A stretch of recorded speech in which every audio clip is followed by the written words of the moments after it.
बिस्मिल्लाहिर्रहमानिर्रहीम, अस्सलाम वालेकुम एंड वेलकम टू एक्सप्रेस। उम्मीद और दुआ के साथ कि आप बिल्कुल ठीक ठाक एक नई सुबह का आगाज कर चुके हैं। आज मंगल है और 1 फरवरी 2022 से आपको खुशामदीद कहते हैं।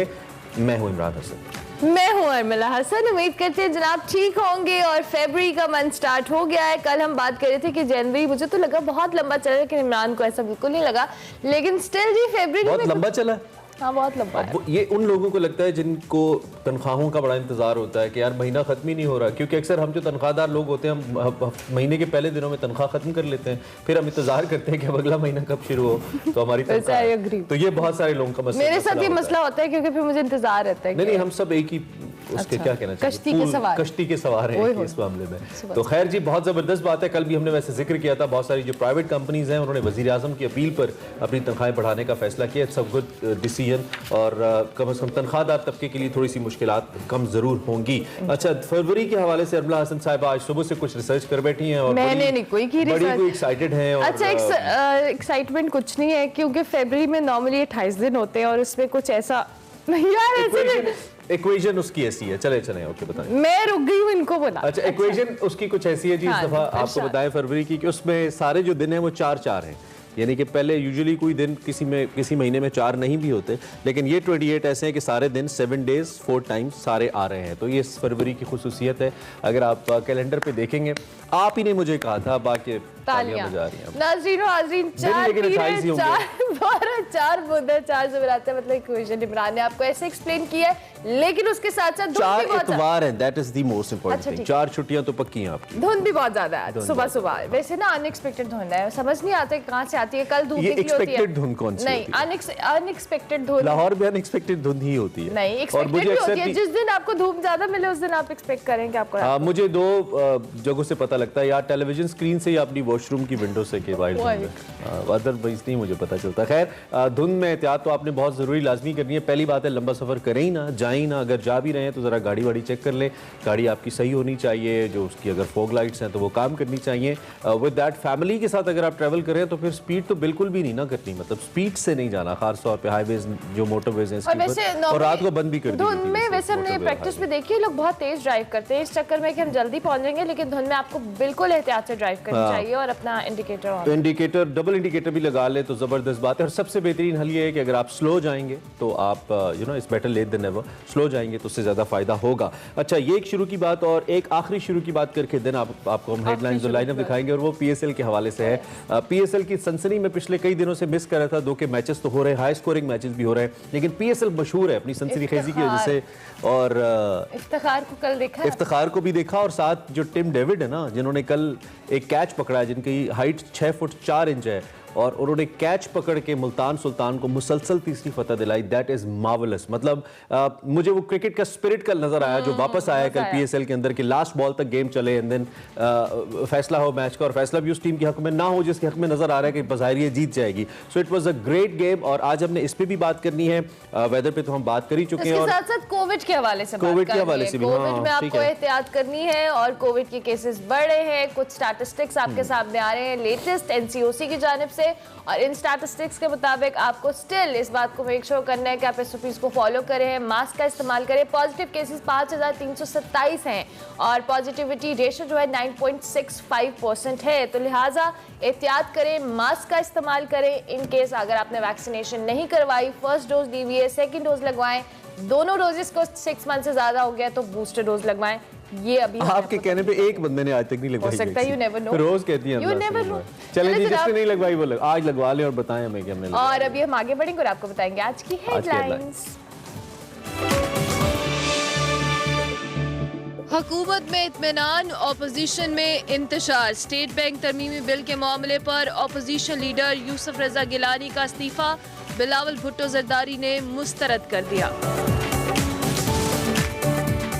ओपोजिशन में मजीद तकसीम या हुकूमत की सियासी हिकमत अमली, विफाकी वज़रा के 15 ओपोजिशन अराकीन के राब्ते में होने और वज़ीर आज़म को सपोर्ट करने के दावे।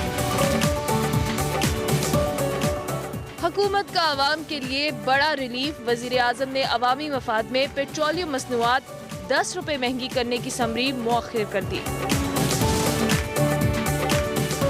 जरूरतमंदों की मुआवनत में सहूलत फाउंडेशन किस तरह पेश है, बताएंगी अफीरा फैज सेगमेंट मेरा पाकिस्तान में। आलू का चूरा, कतले और मैदा कैसे बनाकर मुस्तकबिल महफूज किया जा सकता है, जानिए सेगमेंट साइंस एंड टेक में। पाकिस्तान के नामवर मौसीकार एम अशरफ के मदा आज उनकी सालगिरह मना रहे हैं। जी जनाब, हेडलाइंस आपने जानी और आपको पता है सेगमेंट्स भी बहुत सारे हैं और बहुत सारी इंटरेस्टिंग गुफ्तगू होने वाली है, लेकिन आगाज में आपको बताएंगे आज की बड़ी खबर।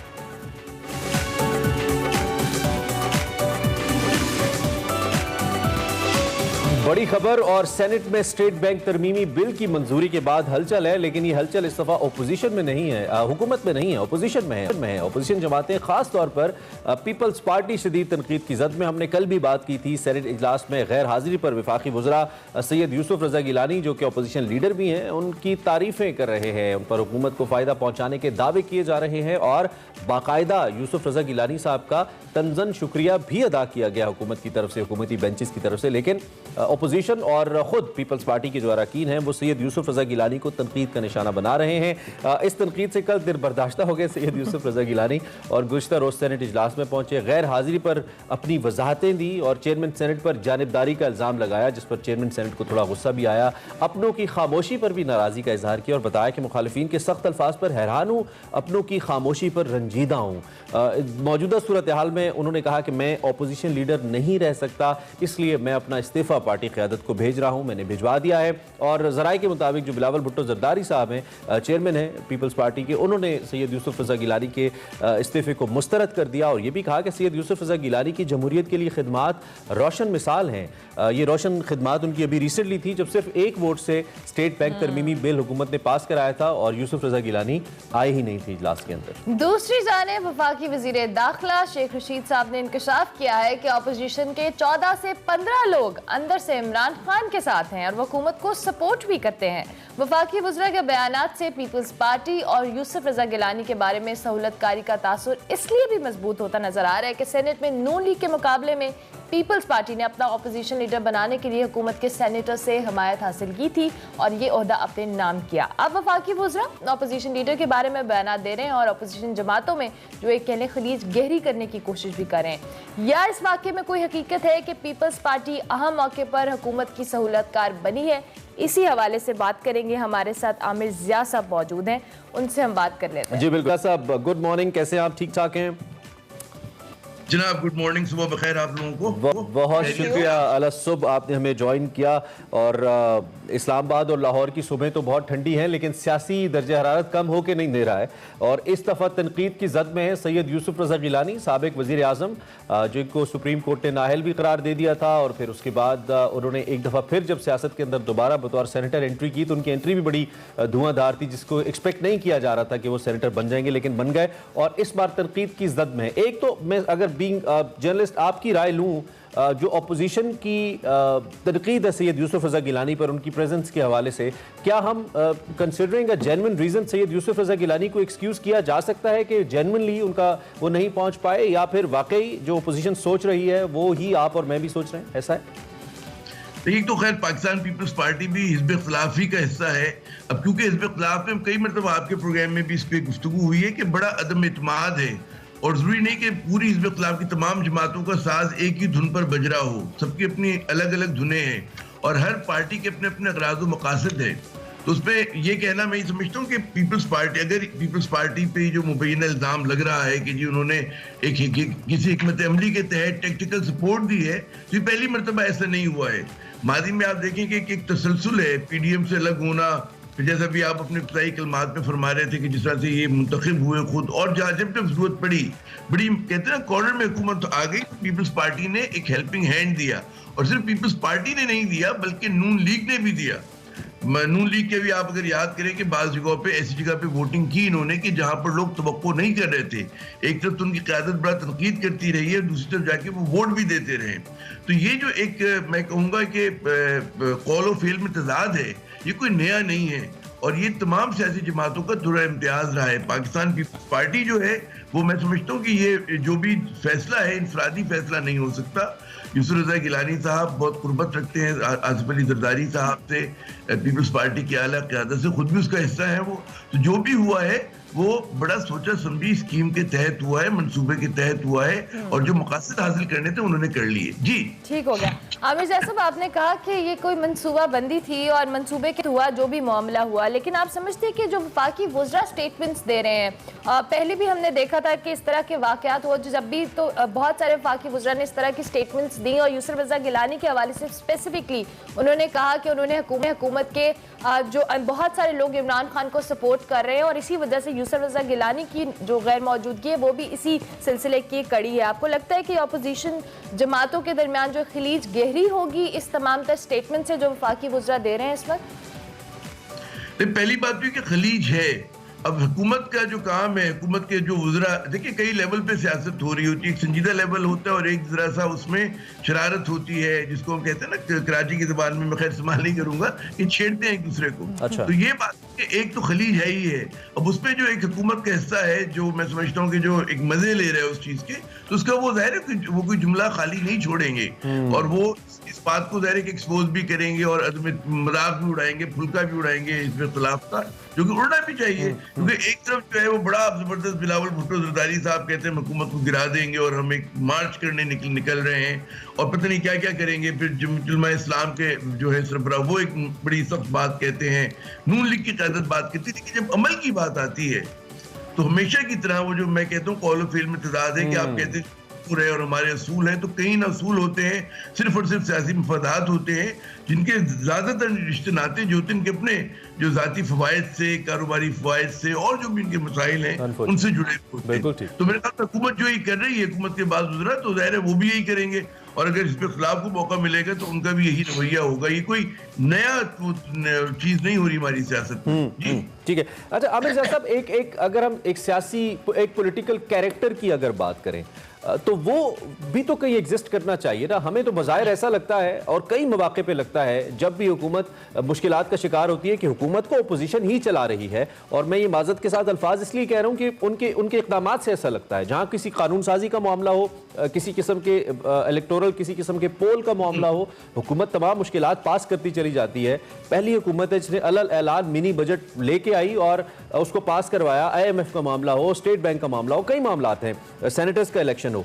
तो इस सारी सूरत हाल में सियासी किरदार कहाँ स्टैंड करता है, क्योंकि ये सभी सियासतदान बहरहाल बिल वास्ता या बिला वास्ता अवाम से मुतल्लिक हैं, अवाम को जवाबदेह हैं, अवाम इनको मुंतखब करके भेजते हैं। तो वो सियासी किरदार क्यों मर रहा है हमारी सियासत के अंदर, चाहे हुकूमत की तरफ से हो या अपोजिशन की तरफ से हो, सिर्फ मफादात मद्देनजर रखे जा रहे हैं? ये आपका बड़ा बुनियादी, बड़ा अहम तरीन सवाल है, और उसका एक जवाब तो ये कि तीनों जो बड़ी जमातें हैं उनका तबकाती किरदार एक है, उसमें एक ही तरह के, एक ही तबके के लोगों की नुमाइंदगी है, जागीरदार हैं, दौलत वाले हैं, बिजनेसमैन हैं।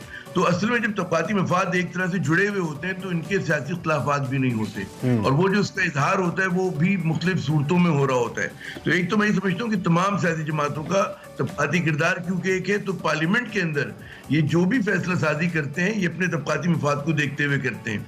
अच्छा, उसमें फिर ये सवाल आता है कि जी IMF और फलां ढिमका, अब जाहिर है कि पब्लिक को दिखाने के लिए बहुत तनकीद होती है, लेकिन जो फैसला करने वाले उन्हें पता है कि जी हमें बैन अल-अक़वामी जो निज़ाम है सरमायादारी उससे क्यों जुड़ के चलना है, और वो समझते हैं कि अगर हम उससे अलग होंगे तो उसकी बड़ी कीमत उठानी पड़ेगी, और वो कीमत जो होगी हमारे बालाई तबके को भी बहुत उठानी पड़ेगी। उनके मफादात अमेरिका में है, बरतानिया में जायदादें हैं, उनके बच्चे वहां पर पढ़ रहे हैं, तो ये सारी चीजें हैं। तो वो अमेरिका बहादुर को कोई ऐसा इक़दाम नहीं करेंगे जिससे नाराज हो जाए, और आखिरी तजदिये में जाके फिर वहीं पे कहते हैं ना कि वो दरिया का सूता गिरता है, कि वो दरिया का बहाव गिरता है जहाँ पे गिरना चाहिए। तो ये एक दूसरी बात है। किरदार हमारी माशाल्लाह सियासत में कभी रहा नहीं है। ये हमेशा लोग कहते हैं कि जी पार्लियामेंट जो है बड़ी जमहूर दोस्त है और मसले हल करेगी। मैं समझता हूँ कि हमारी आज की पार्लियामेंट जो है वो खुद पार्ट ऑफ द प्रॉब्लम है। इसमें मुतवस्सित तबके की नुमाइंदगी, लोअर मिडिल क्लास की, किसानों की, मजदूरों की नहीं है। अगर कोई गलती बैठा हुआ है आज में लोअर क्लास का, मिडिल क्लास का, तो फिर जरदारी साहब की, नवाज शरीफ साहब की, इमरान खान की खुशामद कर रहे हैं। वो अपनी, मतलब उसकी अपनी कोई कॉन्स्टिट्यूंसी नहीं है, वो इनकी मरून मिन्नत है, तो उसका भी वही किरदार हो जाता है। तो एक पेचीदा अमल है हमारी, और मैं नहीं समझता कि उसके अंदर जो है हम ये तवक्को करें कि वहां पर जो है प्रो अवाम दोस्त फैसला साजी हो रही होगी, और ये चीजें जाहिर है कि जो बैनुल-अक़वामी एस्टेब्लिशमेंट कहती है ये उसी धुन में नाचते हैं ये लोग। जी ठीक हो गया। आमिर जाह साहब, साथ साथ शेख रशीद साहब की स्टेटमेंट, उन्होंने कहा जी कि जो अपोजिशन के 15 लोग वो अंदर से इमरान खान के साथ हैं, और हमने ये माजी में भी देखा है कि जब भी पार्लियामेंट में कोई मामला उठता है तो हमेशा अपोजिशन को सुबकी का सामना करना पड़ता है। तो आपको इस सारी सिचुएशन में शेख रशीद के बयान में कोई हकीकत या कोई सदाकत नजर आ रही है कि अपोजिशन के अंदर के लोग भी इमरान खान को कहीं ना कहीं सपोर्ट कर रहे हैं? दो मुतवाज़ी सदाकतें हैं। एक तो जो हिज़्ब इख्तिलाफ दावा करती है कि कुछ लोग जो है उनके जो है हुकूमत के वो हिज़्ब इख्तिलाफ से राब्ते में है, उस पर हमें शुबा नहीं करना चाहिए। बिल्कुल होंगे हुकूमत के लोग, क्योंकि वो ये देखेंगे जो हमारे मतलब है कि इलेक्टेबल्स हैं, वो ये देखते हैं कि आखिर में जो है इलेक्शन में बहाव किस तरफ जा रहे हैं, फजाएं किस तरफ जा रही है ना, वो फिर फैसला होल्ड करके रखते हैं। तो जब इंतखाबात होंगे वो फैसला करेंगे। उसी तरह शेख रशीद का जो दावा है कि जी हुकूमत के बहुत सारे जो वो हैं MNAs होंगे, सेनेटर्स होंगे, वो राब्ते में होंगे, जिसमें भी हमें डाउट नहीं करना चाहिए, क्योंकि सियासत जैसे भी हमने पिछले सवाल में बात की, कोई ये असूलों की सियासत नहीं हो रही है, ये पाकिस्तान के लिए जीने मरने की सियासत नहीं है, ये अवाम के लिए जीने मरने की सियासत नहीं। इनके अपने छोटे छोटे तबकाती किरदार हैं, ये इलेक्शन में करोड़ों रुपए खर्च करते हैं, इनकी क़यादत जो है सारी की सारी कॉम्प्रोमाइज्ड है। आप खुद देखिए ना कि जरदारी साहब पे जो मुकदमात हैं, शरीफ खानदान पे जो मुकदमात हैं, खुद PTI के बहुत सारे रहनुमाओं पे मुकदमात हैं, करप्शन के हैं वो, कोई वो अवाम तो जहद के लिए नहीं हुए वो मुकदमात। और इनकी सियासत जो है वो खानदानों की जो है उसकी सियासत को, उनके माशी मफादात को आगे बढ़ाने के लिए। तुम्हें ताज्जुब नहीं होना चाहिए इस बात पर कि अपने मफादात के लिए ये लोग कल को वफादारियां दोबारा बदलेंगे। कई कई लोग हैं PTI में, कई लोग ऐसे हैं कि जो 4-4, 6-6 पार्टीज बदल चुके हैं। ये कोई मतलब है, इस पे फिर हमें क्या ताज्जुब अच्छा, अब वो एक हम अक्सर बात करते हैं ना सियासी हवा चलने की, तो आजकल ये जो हवा है, दो कि आप महकमे मौसमियात में नहीं है, आप सीनियर सहाफ़ी हैं, लेकिन सियासी हवा का अंदाजा बहरहाल आप लगा ही सकते हैं। जी किस जानिब चल रही है इस वक्त वफाकी दारुल-हुकूमत के अंदर? क्योंकि कुछ फैसले जब अदालतों से आना शुरू होते हैं तो एक ऐसा तसलसल बनता है, चूँकि हमने 2015 के अंदर ये चीज़ देखी, 2018 के अंदर माजरत के उसमें कुछ फैसले इस तरह से आना शुरू हुए कि लगा कि अब हवा चेंज हो रही है, और वो हवा बदली हमें नजर आई। अब ये जो हवा है मुख्तलिफ फैसलों की सूरत में, जैसे साफ पानी रेफरेंस में मुस्लिम लीग नून के मुख्तलिफ रहनुमाओं को ये शहबाज शरीफ साहब भी जिस केस के अंदर थे उनको रिलीफ मिल गया। उसके अलावा कुछ चैनल्स ऐसे जिनके बारे में मुबैना तौर पे था कि जी वो कहीं हुकूमत के साथ चलते हैं, उनको उनके सरबराहान को जब नैब ने पकड़ा उनको भी कल बरी कर दिया गया। तो बज़ाहिर ऐसा लगता है कि हवा हुकूमत के लिए ठीक नहीं है इन फैसलों की सूरत में, लेकिन आप बताइए आपका क्या तज्ज़िया इसको लेकर? नहीं, हुकूमत के लिए चैलेंजेस बढ़ रहे हैं, लेकिन मैं ये नहीं कहता कि हवाओं का रुख जो है वो यकसर तब्दील हो गया है। अभी कुछ हवाएं भी कंफ्यूजन का शिकार हैं कि मतलब बड़ा आसान होता है कहना कि जी एकदम आपने अपनी पोजीशन बदल ली, लेकिन आपको कहीं पे जाके अवाम में जस्टिफाई भी करना पड़ता है। और अच्छा, कुछ इसमें ये भी है कि जहाँ पर अदलिया अगर छोड़ रही है मुबैना करप्शन के जो केसेस थे, उसमें सिर्फ मसला यही नहीं है, मसला ये भी कि जी प्रोसिक्यूशन ने, इन्वेस्टिगेशन ने केसेस को कमजोर बनाया। तो मैं अगर अभी ये कहूँ कि जी हुकूमत के हाथ से मामलात निकल गए तो मेरे ख्याल में मुबालगा आराई होगी, और ये भी कहूँ कि हुकूमत कुलियतन हावी है तो भी मुबालगा आराई होगी। तो बड़ा एक बैलेंसिंग एक्ट है कि जहां पर अगले 2-4 माह में ये बात का फैसला होगा कि हुकूमत जो इक़दाम करेगी, जो इसकी मनसूबा साजी होगी, इसी तरह हिज़्ब इख्तिलाफ अपनी क्या पोजीशन लेती है। तो अभी मतलब है कि 2023 में वक्त है, ये चीजें क्लियर होंगी। लेकिन ये जो लोग दावा कर रहे हैं कि जी 2022 में या अगले चंद माह में हुकूमत जो है खात्मा होने जा रहा है, धड़म तख्ता होने जा रहा है, तो ये मेरे ख्याल में ऐसा नहीं होने जा रहा। ठीक है आमिर जाह साहब, बहुत शुक्रिया जी। अलसुब आपको हमने साथ रखते हुए सगील किस्म की सियासी गुफ्तगू आपसे पूछी, हालांकि अलसुब बड़ा मुश्किल हो जाता है समटाइम्स। तो thank you very much for being with us. Aamir Jah Sahab senior सहाफ़ी हमारे साथ मौजूद थे और उनसे हम सियासी मंजरनामा डिस्कस कर रहे थे। इससे पहले कि हम ब्रेक लें, बहरहाल एक फेवर इमरान खान साहब ने कुछ दिनों के लिए दी है आपको। उन्होंने पेट्रोल महंगा करने की जो समरी है उससे अच्छा मौखिर की है, मैं मुस्तरद नहीं की, मौखिर की है। हौसला करें, घबराना नहीं। 15 दिन बाद फिर देखेंगे, ठीक है? अभी ब्रेक ले लेते हैं।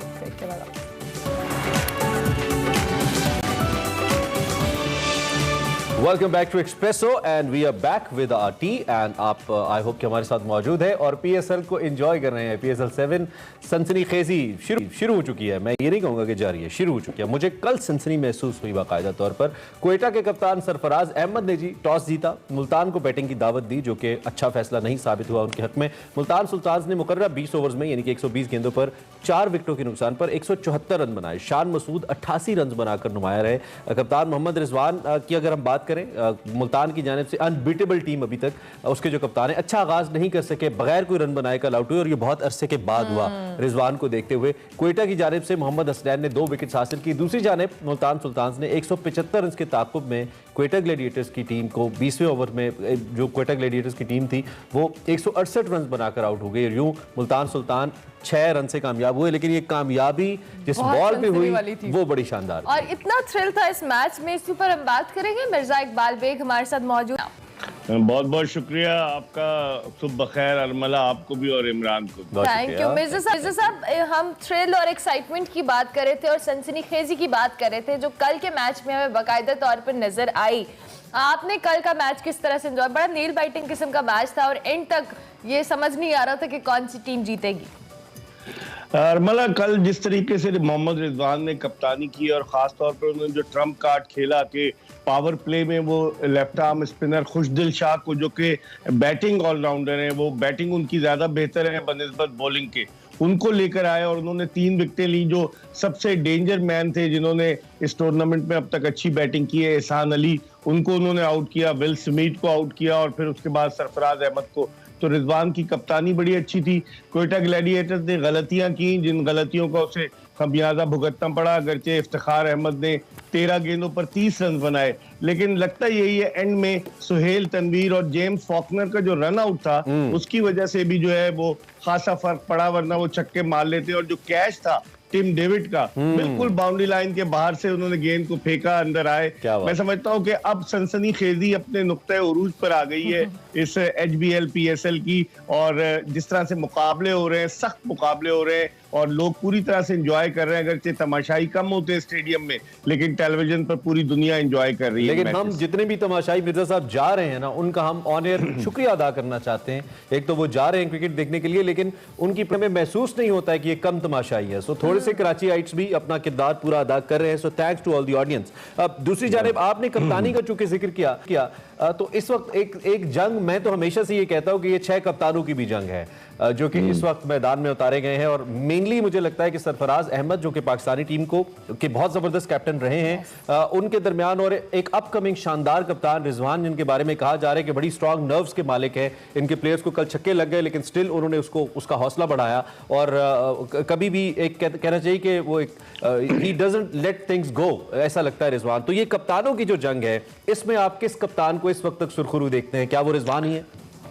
देखिए, कप्तानों की हम जंग तो नहीं कह सकते, हम उनका कंपैरिजन कर सकते हैं। जो 6 कप्तान है और मोहम्मद रिजवान और सरफराज अहमद कल आमने सामने थे, बिल्कुल कंट्रास्ट था कि सरफराज अहमद हमेशा से एक्साइटेड होते हैं। ये नई बात नहीं है कि वो विकेटों के पीछे से बॉलर्स पर गुस्सा करते हैं या बॉलर्स को तंबीह करते रहते हैं। उसके बरक्स मोहम्मद रिजवान को जब से कप्तानी मिली है, वही मोहम्मद रिजवान है जब कराची किंग्स की टीम में होते थे तो उनको खिलाया नहीं जाता था, बाहर बैठते थे और विकेट कीपिंग कोई और करता था। लेकिन फिर वो मुल्तान सुल्तान्स को उन्होंने ज्वाइन किया। मुल्तान सुल्तान्स के कप्तान पहले शान मसूद थे और बाद में लास्ट ईयर जब मोहम्मद रिजवान को कप्तानी मिली तो उन्होंने अपनी कप्तानी से साबित किया कि काम, क्वाइट और गुस्सा नहीं होना, एनकरेज करना। तो इस वक्त सबसे बेहतरीन कप्तान, हालांकि बाबर आजम भी कप्तानी कर रहे हैं कराची किंग्स की, वो भी आप देखें स्क्रीन पर फील्डर पे या बॉलर पे गुस्से का इजहार करते हैं। शादाब खान थोड़े ठंडे हैं। वहाब रियाज ने अभी एक मैच में कप्तानी की है, उनके बरक्स शोएब मलिक ने बड़ी अच्छी कप्तानी की है क्योंकि वो सीजन कैंपेनर है। और बहुत सारी ऐसी चीजें हैं, अगर देखा जाए लाहौर कलंदर्स के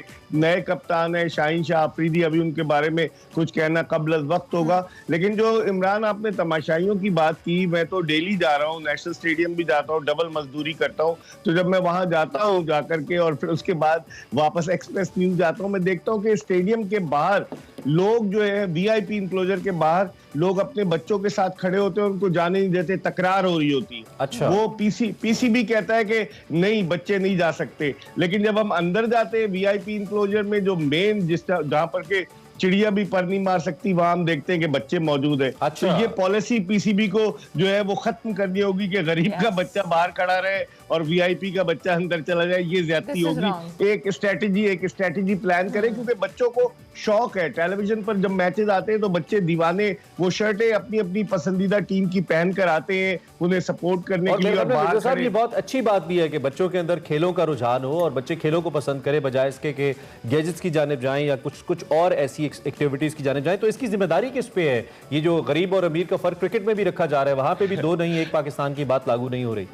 मैंने पीएसएल के डायरेक्टर उस्मान वाला को फोन किया, उन्हें बताया तो वो कहते हैं कि जी ये एनसीओसी ने हमें कहा है कि बच्चे जो है 12 साल से अमीरों के बच्चे जाने दें। हाँ, ये भी हैरत की बात है। मैंने उनसे यही कहा, एनसीओसी ने ये तो नहीं कहा कि जो वीआईपी है, जो ताकतवर है, उसका बच्चा अंदर चला जाए और जो गरीब है, मिडिल क्लास है, उसका बच्चा बाहर खड़ा रहे। और आप माँ बाप की बेबसी देखे, मैं बता नहीं सकता आपको अरमला और इमरान के किस तरीके से माँ बाप। हमने कुछ वीडियोस भी देखी थी, बच्चे बाहर थे और वो बाकायदा तौर पे किसी जर्नलिस्ट या किसी उसको इन्फ्लुएंसर को कह रहे थे कि हमें अंदर नहीं जाने दे रहे और ना हमारी टिकट के पैसे वापस करें। वो ये बड़ा अनफॉर्चुनेट है। मेरे ख्याल में एक तो एनसीओसी को एक्शन लेना चाहिए और आपने जैसे अपने तौर पे एफर्ट भी की। वी होप कि आने वाले मैचेस के अंदर या तो कोई बच्चा भी ना जाए या सबके बच्चे जाएं। क्रिकेट बोर्ड ऐसा ना करे। मेरे साहब ठीक है, आगे बढ़ते हुए अब चूंकि आपने देखा क्या वो खतरा जिसको हम इससे पहले जिससे हम डर रहे थे कोविड को लेकर PSL 7 के लिए, क्या अब ये जो ऐसा मोमेंटम बन चुका हुआ है? आप तो स्टेडियम में भी जा रहे हैं और राब्ते में भी हैं ऑफिशियल से, अब क्या वो मोमेंटम बन चुका है कि हम उस खतरे से दूर हैं या आपको लगता है कि नहीं अभी खतरात के बादल जो है वो है मंडला रहे हैं? देखिए, मोमेंटम तो बन चुका है क्रिकेट का जो है। जिस तरीके से एक तो कराची में कोविड केसेस की शरह तकरीबन 21% हो गई, जब वरना PSL जब शुरू हुई थी तो 43% थी, तो अब शरह कम हुई है। और दूसरे इकदाम भी बड़े अच्छे किए गए हैं कोविड से बचने के लिए। जब आप एंटर होंगे तो वो आपका शनाख्ती कार्ड स्कैन करते हैं, वो सारा स्क्रीन पर आ जाता है कि आया आप वैक्सीनेटेड हैं या नहीं है, और इसलिए आप आराम से अंदर जा सकते हैं। और फिर कमेंटेटर्स बॉक्स जो मीडिया बॉक्स के साथ है, वो उनको बिल्कुल सेपरेट बायो सिक्योर बबल में रखा गया है। लेकिन दिलचस्प बात यह है कि वहां पर वॉशरूम जो है वो एक ही इस्तेमाल कर, बायो सिक्योर बबल में रहने का मतलब ये हुआ कि आप बिल्कुल सेपरेट रहे। लेकिन उसके बावजूद तमाम तरह इकदाम बड़े अच्छे किए गए। हालांकि एनसीओसी ने कहा था कि तमाशाई अपने चेहरे पर जो है वो मास्क पहने और तमाशाई जो है वो बाकायदा ख्याल रखेंगे, डिस्टेंस रखेंगे 6 फीट का, लेकिन ऐसा नजर नहीं आ रहा। हो सकता है कल एक तमाशाई को, आपको पता है कि इन्होंने इन्वेंट किया, बल्कि इजाद किया उसको, एक तमाशाई ऐसा था घोटकी का जिसने पहले गाने पे डांस किया था, आतिफ असलम से ज्यादा अच्छा डांस किया था और टेलीविजन पे उसको दिखाया था।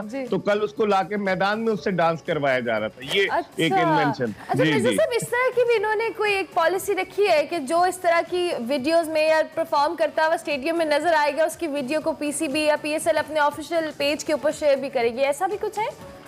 मेरे ख्याल में है, एनकरेजमेंट है। लेकिन मैं आपको अंदर की बात बताऊं कि जो स्पॉन्सर्स हैं HBL PSL के, वो कल उन्होंने एक ट्वीट किया, गालिबन आप लोगों की नजरों से गुजरा हो, कि उन्होंने तमाशाइयों से, शायकीन क्रिकेट से माजरत की कि इस मरतबा हम उस तरह की PSL नहीं करा सके। और उसके नीचे उस ट्वीट के कोट किया पाकिस्तान क्रिकेट बोर्ड के चेयरमैन रमीज राजा ने कि मैं देखूंगा और ये वो। तो इसका मतलब ये है कि जो स्पॉन्सर्स हैं वो थोड़ा सा ओवरशैडो अपने आप को फील कर रहे हैं। और देखें, आपके स्पॉन्सर्स बहुत ज्यादा आ गए इमरान, हर तरह के स्पॉन्सर्स आ गए और स्क्रीन पर तो सेहत कार्ड की भी पब्लिसिटी हो रही है। हालांकि सूबे सिंध में सेहत कार्ड तो नहीं आया, लेकिन उसकी भी पब्लिसिटी हो रही है, बहुत सारी चीजें हो रही है। इन्फ्लुएंसर्स, कुछ मीमर्स तो इसको पाकिस्तान सेहत कार्ड लीग भी कह रहे हैं जी। लेकिन इसमें कोई शक नहीं है कि क्रिकेट बोर्ड के पास जितनी ज्यादा स्पॉन्सरशिप आई है इस दफा, उस तरह इस टूर्नामेंट को निखारने के लिए या इसका इमेज बेहतर करने के लिए, वो मैं आपसे अक्सर एक सवाल करता रहूं ना कि हाइप नहीं है, तो एक स्पिरिट होता है एक हर मुल्क की लीग का। ये हमारा कौमी टूर्नामेंट है, फ्लैगशिप टूर्नामेंट है, इसमें वो स्पिरिट होना चाहिए था। डू वी हैव हमारे पास टाइम नहीं है। हम मिर्जा साहब का शुक्रिया अदा करेंगे। Thank you very much Mirza साहब, बहुत शुक्रिया for joining in the morning. आपसे चूंकि हम बात करते रहेंगे, PSL जारी है जनाब। कल के मैच पे बात कर रहे थे, अभी हमें और क्रिकेट बोर्ड प्लीज सबके बच्चों को जाने दें, ऐसे नहीं करेगा किसी के बच्चों को ना। ब्रेक लेते हैं, ब्रेक के बाद हाजिर होंगे। देखते रहिए एक्सप्रेसो।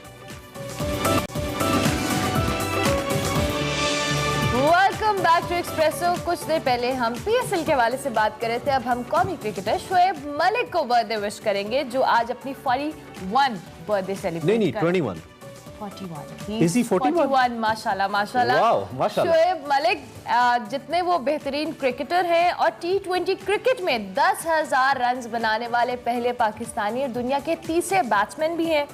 इतने जो कह लेना प्रो है अपने क्रिकेट को नजर आएंगे फोटोशूट्स के आयशा हवाले उमर से। के साथ फोटोशूट भी करते नजर आते हैं, जिसमें वो कहते हैं कि still- मुझे आयशा ने काफी मुआविनत की उस फोटोशूट में। मुझे लगता है ज्यादा मुआविनत सानिया भाभी ने की, उसको हाँ, नजरअंदाज करके उस शूट को। बहरहाल very very happy birthday Shoaib Malik, आप stay young and stay active as you are, माशाल्लाह you are a great player and may you have a great birthday और ग्रेट ईयर अहेड। इस पे हम बात कर चुके हैं, हमने कुछ और भी बात करनी है, लेकिन इस वक्त एक लाइव अपडेट हमारे पास आ रही है। हमजा शहबाज शरीफ साहब मीडिया से बात करें, आपको दिखाते हैं। के झूठ एक एक कर कर बेनकाब हो रहे हैं। Foreign funding case election commission की स्क्रूटनी कमेटी ने जो 7 साल से इमरान नियाजी स्टे ऑर्डर के पीछे छुपने की नाकाम कोशिश कर रहा था, कल अकबर साहब को तमाम डॉक्यूमेंट्स हैंड ओवर कर दिए और वो कह रहे थे कि ये जो डॉक्यूमेंट्स हैं इससे पाकिस्तानी अवाम की आंखें खुलेंगी कि मनी लॉन्ड्रर हो, अपने अकाउंट को छुपाने का केस हो, झूठ हो। इमरान नियाजी ने सबसे ज्यादा नंबर हासिल किए हैं। 2 बातों में इमरान नियाजी साहब ने सबसे ज्यादा नंबर हासिल करके टॉप किया है, एक झूठ बोलने में और एक माफिया के साथ गठजोड़ कर कर पाकिस्तानी अवाम की जेबें लूटने में टॉप किया है। और आटे का बहरान हो, चीनी का बहरान हो, आज किसान दुहाइयां दे रहा है कि खाद जो है वो 10,500 की भी नहीं मिल रही है। तो ये नए पाकिस्तान बनाने वालों ने इस मुल्क के साथ खिलवाड़ किया है, खतरनाक खेल खेला है। और मैंने हमेशा कहा है कि ये इमरान नियाजी साहब खिलाड़ी नहीं है, ये खिलंडरे हैं। इन्होंने पाकिस्तानी कौम के साथ जुल्म किया है। तो कल साफ पानी में जो 16 मुल्ज़िमान बरी हुए हैं, वो इस बात की गवाही देता है कि ये केस जिसके पेशियां कोई 150 पेशियां मैं और शहबाज शरीफ साहब भुगत चुके हैं, ये भी उसी तरह जाली केस है, झूठा केस है। नवाज शरीफ साहब के खिलाफ भी केस झूठे हैं। तमाम मुस्लिम लीग नून के कायदीन के खिलाफ केसेस मनाए, 4 साल होने को हैं, एक पाई करप्शन की साबित नहीं कर सका। और ये मेरा कमाल नहीं है, ये मुस्लिम लीग का कमाल नहीं है, ये अल्लाह का निज़ाम है कि वही इमरान नियाजी जिसके मुंह से चोर डाकू के अल्फाज निकलते थे हमेशा, आज इलेक्शन कमीशन की स्क्रूटनी कमेटी ने इमरान नियाजी को सर्टिफाइड चोर और डाकू डिक्लेयर कर दिया है। अब पेट्रोल दोबारा बढ़ाने जा रहे हैं, IMF की गुलामी करने जा रहे हैं और इसके वुज़रा जो हैं वो ऑपोजिशन के लत्ते लेते हैं, तमाशबीनी करते हैं। मुझे बताएं, पाकिस्तानी अवाम बताए, क्या कभी वुज़रा के मुंह से ये सुना कि महंगाई बहुत ज़्यादा हो गई है, हम अवाम के सहूलत के लिए 3.5 साल आप लोगों ने हुकूमत कर ली है, सारा रिकॉर्ड आपके पास है, आप इल्ज़ाम तो लगाएं। वफाकी हुकूमत के अंदर 2 इदारे हैं, एक नैब है, एक FIA है। इसके अलावा कोई एहतसाब का इदारा नहीं है। हुकूमत इन दोनों इदारों के सामने दरख्वास्त गुजार बन सकती है, वो इनको लिख सकती है कि हमारे पास हुकूमती रिकॉर्ड है और ये करप्शन मुल्क के अंदर हुई है। तो इमरान खान बताए उसने कितने खत लिखे हैं नैब को या FIA को कि ये करप्शन मुल्क के मामलात में हुई है, उसके वजीर बताएं। 4 रुपए के करीब बिजली बढ़ रही है इस महीने के बिल में, उसकी वजह सिर्फ और सिर्फ हुकूमत की करप्शन और नाअहली है। आज इस मुल्क की अवामों की जेब से तकरीबन 30 अरब रुपया निकलेगा जो इन हुक्मरानों की जेबों में जाएगा या नाअहली की नजर हो जाएगा। इसका जवाब देने वाला कोई है? क्या नैब को नजर नहीं आता कि क्या हो रहा है? जो ये केस बनाते हैं कि ये टर्मिनल लग गए, ये टर्मिनल ना लगते तो पाकिस्तान में आज सारा पाकिस्तान बंद होता। हम तो कहते हैं कि इसे सस्ता टर्मिनल दुनिया में दिखा दो, तुम लगा लो। ये जो एक तरफा जहां चेयरमैन नैब को सिर्फ हुकूमत नजर आती है, अपोजिशन नजर आती है हुकूमत की हिदायत पर, तो क्या आपका ख्याल है कि आपसे किसी दिन ये सवाल नहीं होगा? ये जो वज़ीर-ए-आज़म साहब के मुशीर जो यहाँ से फरार हो गए, ये मैंने पहले कहा था, ये हजरात जब यहाँ से नौकरी छोड़ेंगे जरा अपने एहसास लिख के दे जाएं, पाकिस्तान के अवाम के सामने रख लें, क्योंकि ये पाकिस्तान के अवाम से तनख्वाह लेते रहे, ये जवाबदेह है पाकिस्तान के अवाम के सामने, चेयरमैन नैब भी और ये बशीर भी।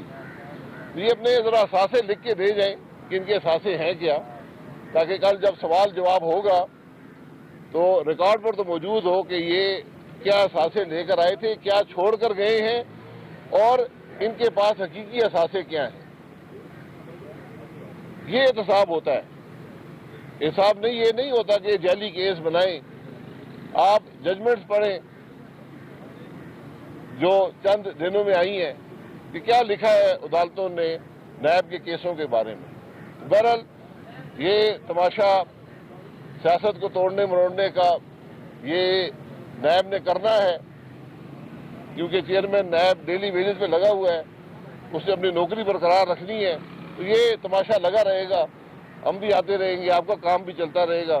जी अफजल साहब, कुर्बानियां दी कि हम आज एक होकर इमरान न्याजी ने जो जुल्म किए हैं पाकिस्तानी कौम से उसका हिसाब लें, उसके लिए लॉन्ग मार्च भी करेंगे, उसके लिए अदम एतमाद भी करेंगे।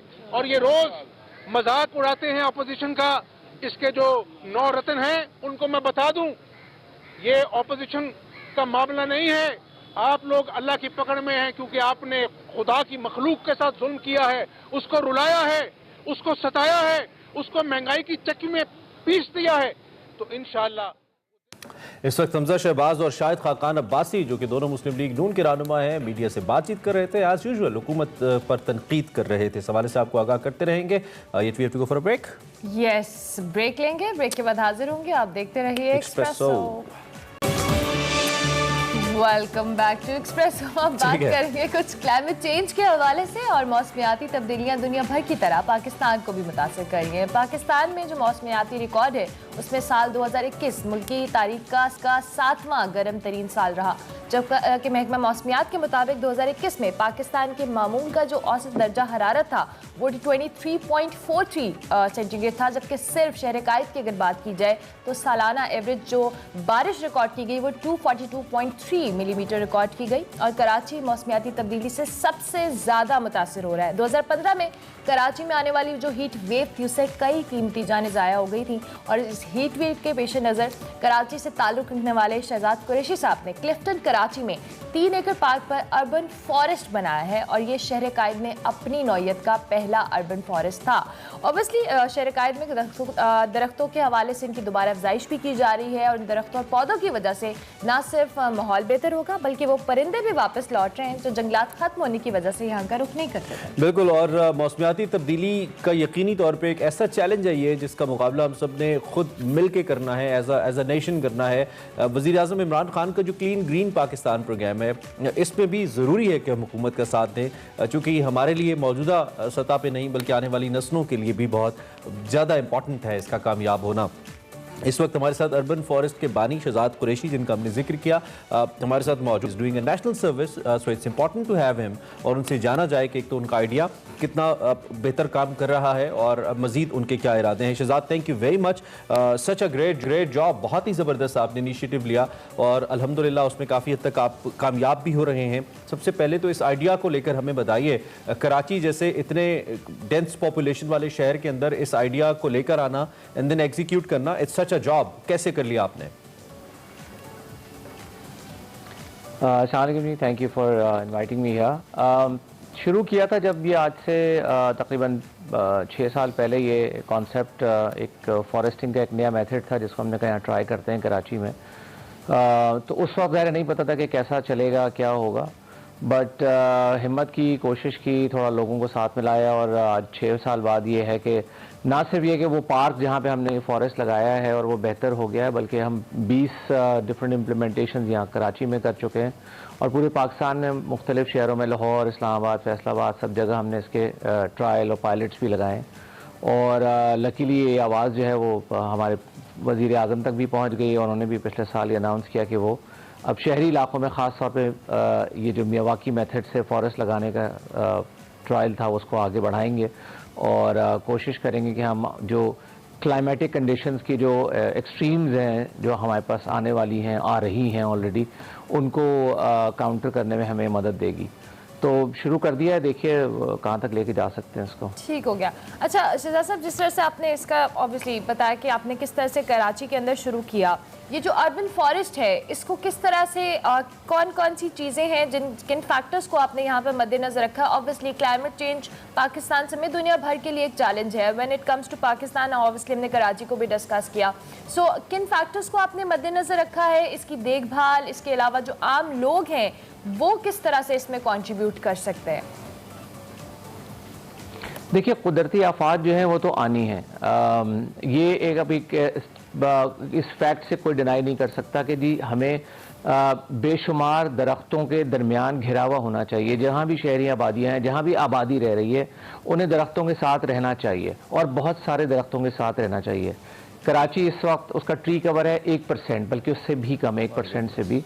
जो इसकी वजह से जो मसाइल हमें यहाँ मुसलसल हम फेस कर रहे हैं और उसकी एक्सट्रीम बढ़ती चली जाएगी, वो हीट आइलैंड इफेक्ट है, अर्बन फ्लडिंग है और एयर क्वालिटी डिग्रेड होना शुरू हो जाती है। 3 की फैक्टर्स हैं जो कि इस वक्त एक्चुअली जहाँ भी शहरी आबादियाँ मौजूद हैं वो फेस करती हैं।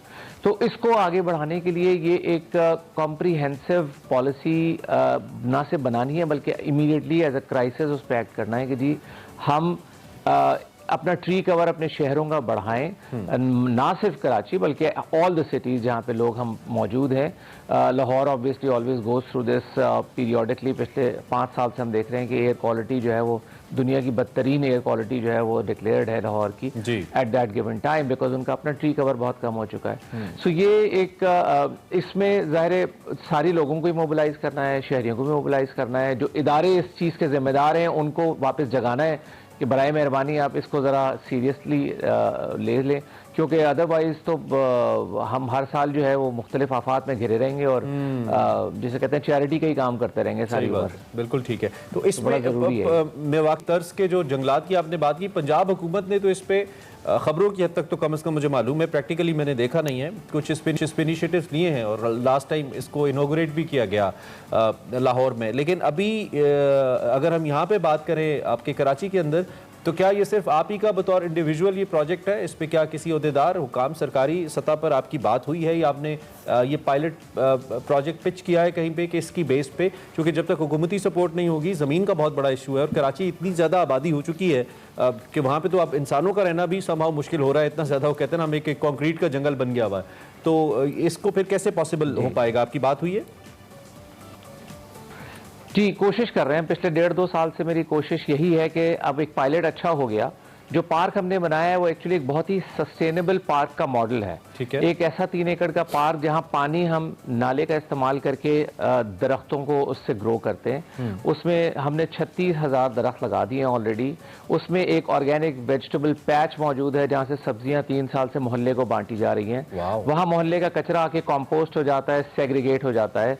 वहां एक झील मौजूद है जहां परिंदे आके बैठ रहे हैं, दरख्तों में परिंदे आके बैठ रहे हैं। इस सस्टेनेबल मॉडल को ऑब्वियसली अक्रॉस द सिटी उतनी ही स्पीड से हमें लगे तकरीबन 4 से 5 साल इसको फैलाने में। ज़ाहिर गवर्नमेंट ऑब्वियसली गवर्नमेंट हमारी गवर्नमेंट होती है ना और शहरियों के लिए होती है, तो हम कोशिशें कर रहे हैं पिछले 1.5 साल से बहुत ज़्यादा।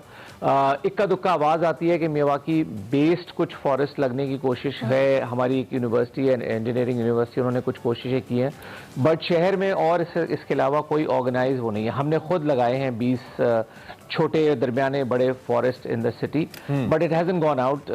कराची में इससे ज़्यादा नहीं हुआ है अभी तक। होना तो चाहिए। वी ट्राइंग, अनफॉर्चुनेटली वज़ीर आज़म एंड जो है वो लाहौर तक आके रुक गए, वो उससे नीचे नहीं आ पाए हैं फॉर द मेवाकी फॉरेस्ट। तो मुझे फिर भी उनसे दरख्वास्त है कि वो आ जाए थोड़ा कर दें। अच्छा, ये जो दरख्त आपने लगाए हैं, एक तो मुझे सोच के ही इतना अच्छा लग रहा है, मतलब कराची के अंदर दरख्त भी 36,000 दरख्त भी हैं, सब्जी भी ऑर्गेनिक है, झील भी है, उसमें परिंदे भी बैठ रहे हैं, माशाल्लाह। इट लुक्स सो ड्रीमी, जबरदस्त बात है। कौन किस टाइप के दरख्त आप वहाँ पे उगा रहे हैं? क्योंकि कराची का जो आबो हवा है उसके अंदर एक आम दरख्त का सर्वाइव करना भी बहुत बड़ा मसला है ना, पोल्यूशन इतनी है, पानी के मसाइल हैं। तो किस किस्म के दरख्त है जिनका आपने इंतखाब किया, और क्या ये आने वाले वक्त में टूवर्ड्स दिस पोल्यूशन इंडेक्स जिसका शिकार कराची लाहौर रहते हैं, इसमें भी कंट्रीब्यूट करेंगे? आपने किन दरख्तों को, क्या वो लोकल हैं या बाहर से मंगवाए हैं आपने? जी देखिए, दुनिया के हर खित्ते के अपने मकामी दरख्त होते हैं जो नेटिव स्पीशीज वहाँ इवॉल्व हुई भी होती हैं पिछले मिलियंस ऑफ ईयर्स में। ठीक है, उन दरख्तों को ही ढूंढ के वहाँ लगाना ज़रूरी होता है, और यही इस टेक्निक का कोर है, बिल्कुल मेवाकी टेक्निक है कि जी आप वहाँ के नेटिव स्पीशीज़ को ढूंढ के उन्हें एक फॉरेस्ट फॉर्मेशन में लगा दें तो they will grow beautifully, because उन ज़ाहिर वो इवॉल्व हुए हैं। वो इवॉल्व हुए में तो उन दरख्तों के आसपास वहाँ की रहने वाली स्पीशीज जो हैं वो भी वहीं उन्हीं दरख्तों के आसपास ग्रो हुई हैं, तो उनका सर्वाइवल भी उसी के साथ अटैच्ड है। तो ये ज़रूरी है कि अब हम जहाँ जो दरख्त लगाने की भी बात करें वहाँ सिर्फ मुकामी दरख्त लगाए जाएं, क्योंकि ऑलरेडी हमने अपने एनवायरनमेंट, अपने इकोसिस्टम को बर्बाद कर दिया है। बाहर से स्पीशीज ला के इंपोर्ट कर करके दूसरे इलाकों की स्पीशीज को के मुताबिक आपको पौधे उगाने हैं। बहुत शुक्रिया शहजाद कुरैशी साहब, we wish you very best of luck. बड़ा जबरदस्त काम है, ऑब्वियसली क्लाइमेट बहुत बड़ा चैलेंज है, उसको केटर करने के लिए हर इंसान अपने तौर पर तो कोशिश कर रहा है, आप भी कोशिश करिए। और साथ साथ स्टेट से भी रिक्वेस्ट है कि ये जो अर्बन फॉरेस्ट के कॉन्सेप्ट है, एक तरफ तो लगा ही सकते हैं, एक तो लगा ही सकते हैं। ब्रेक लेंगे, ब्रेक के बाद हाजिर होंगे, आप देखते रहिए Expresso. Welcome back to Expresso. अब बारी है हमारे सेगमेंट मेरा पाकिस्तान की, जिसमें उफेरा फैज आज सहूलत फाउंडेशन के हवाले से बता रही हैं कि वो किस तरह से ज़रूरतमंदों की हेल्प कर रहा है। तो देखते हैं आज का मेरा पाकिस्तान।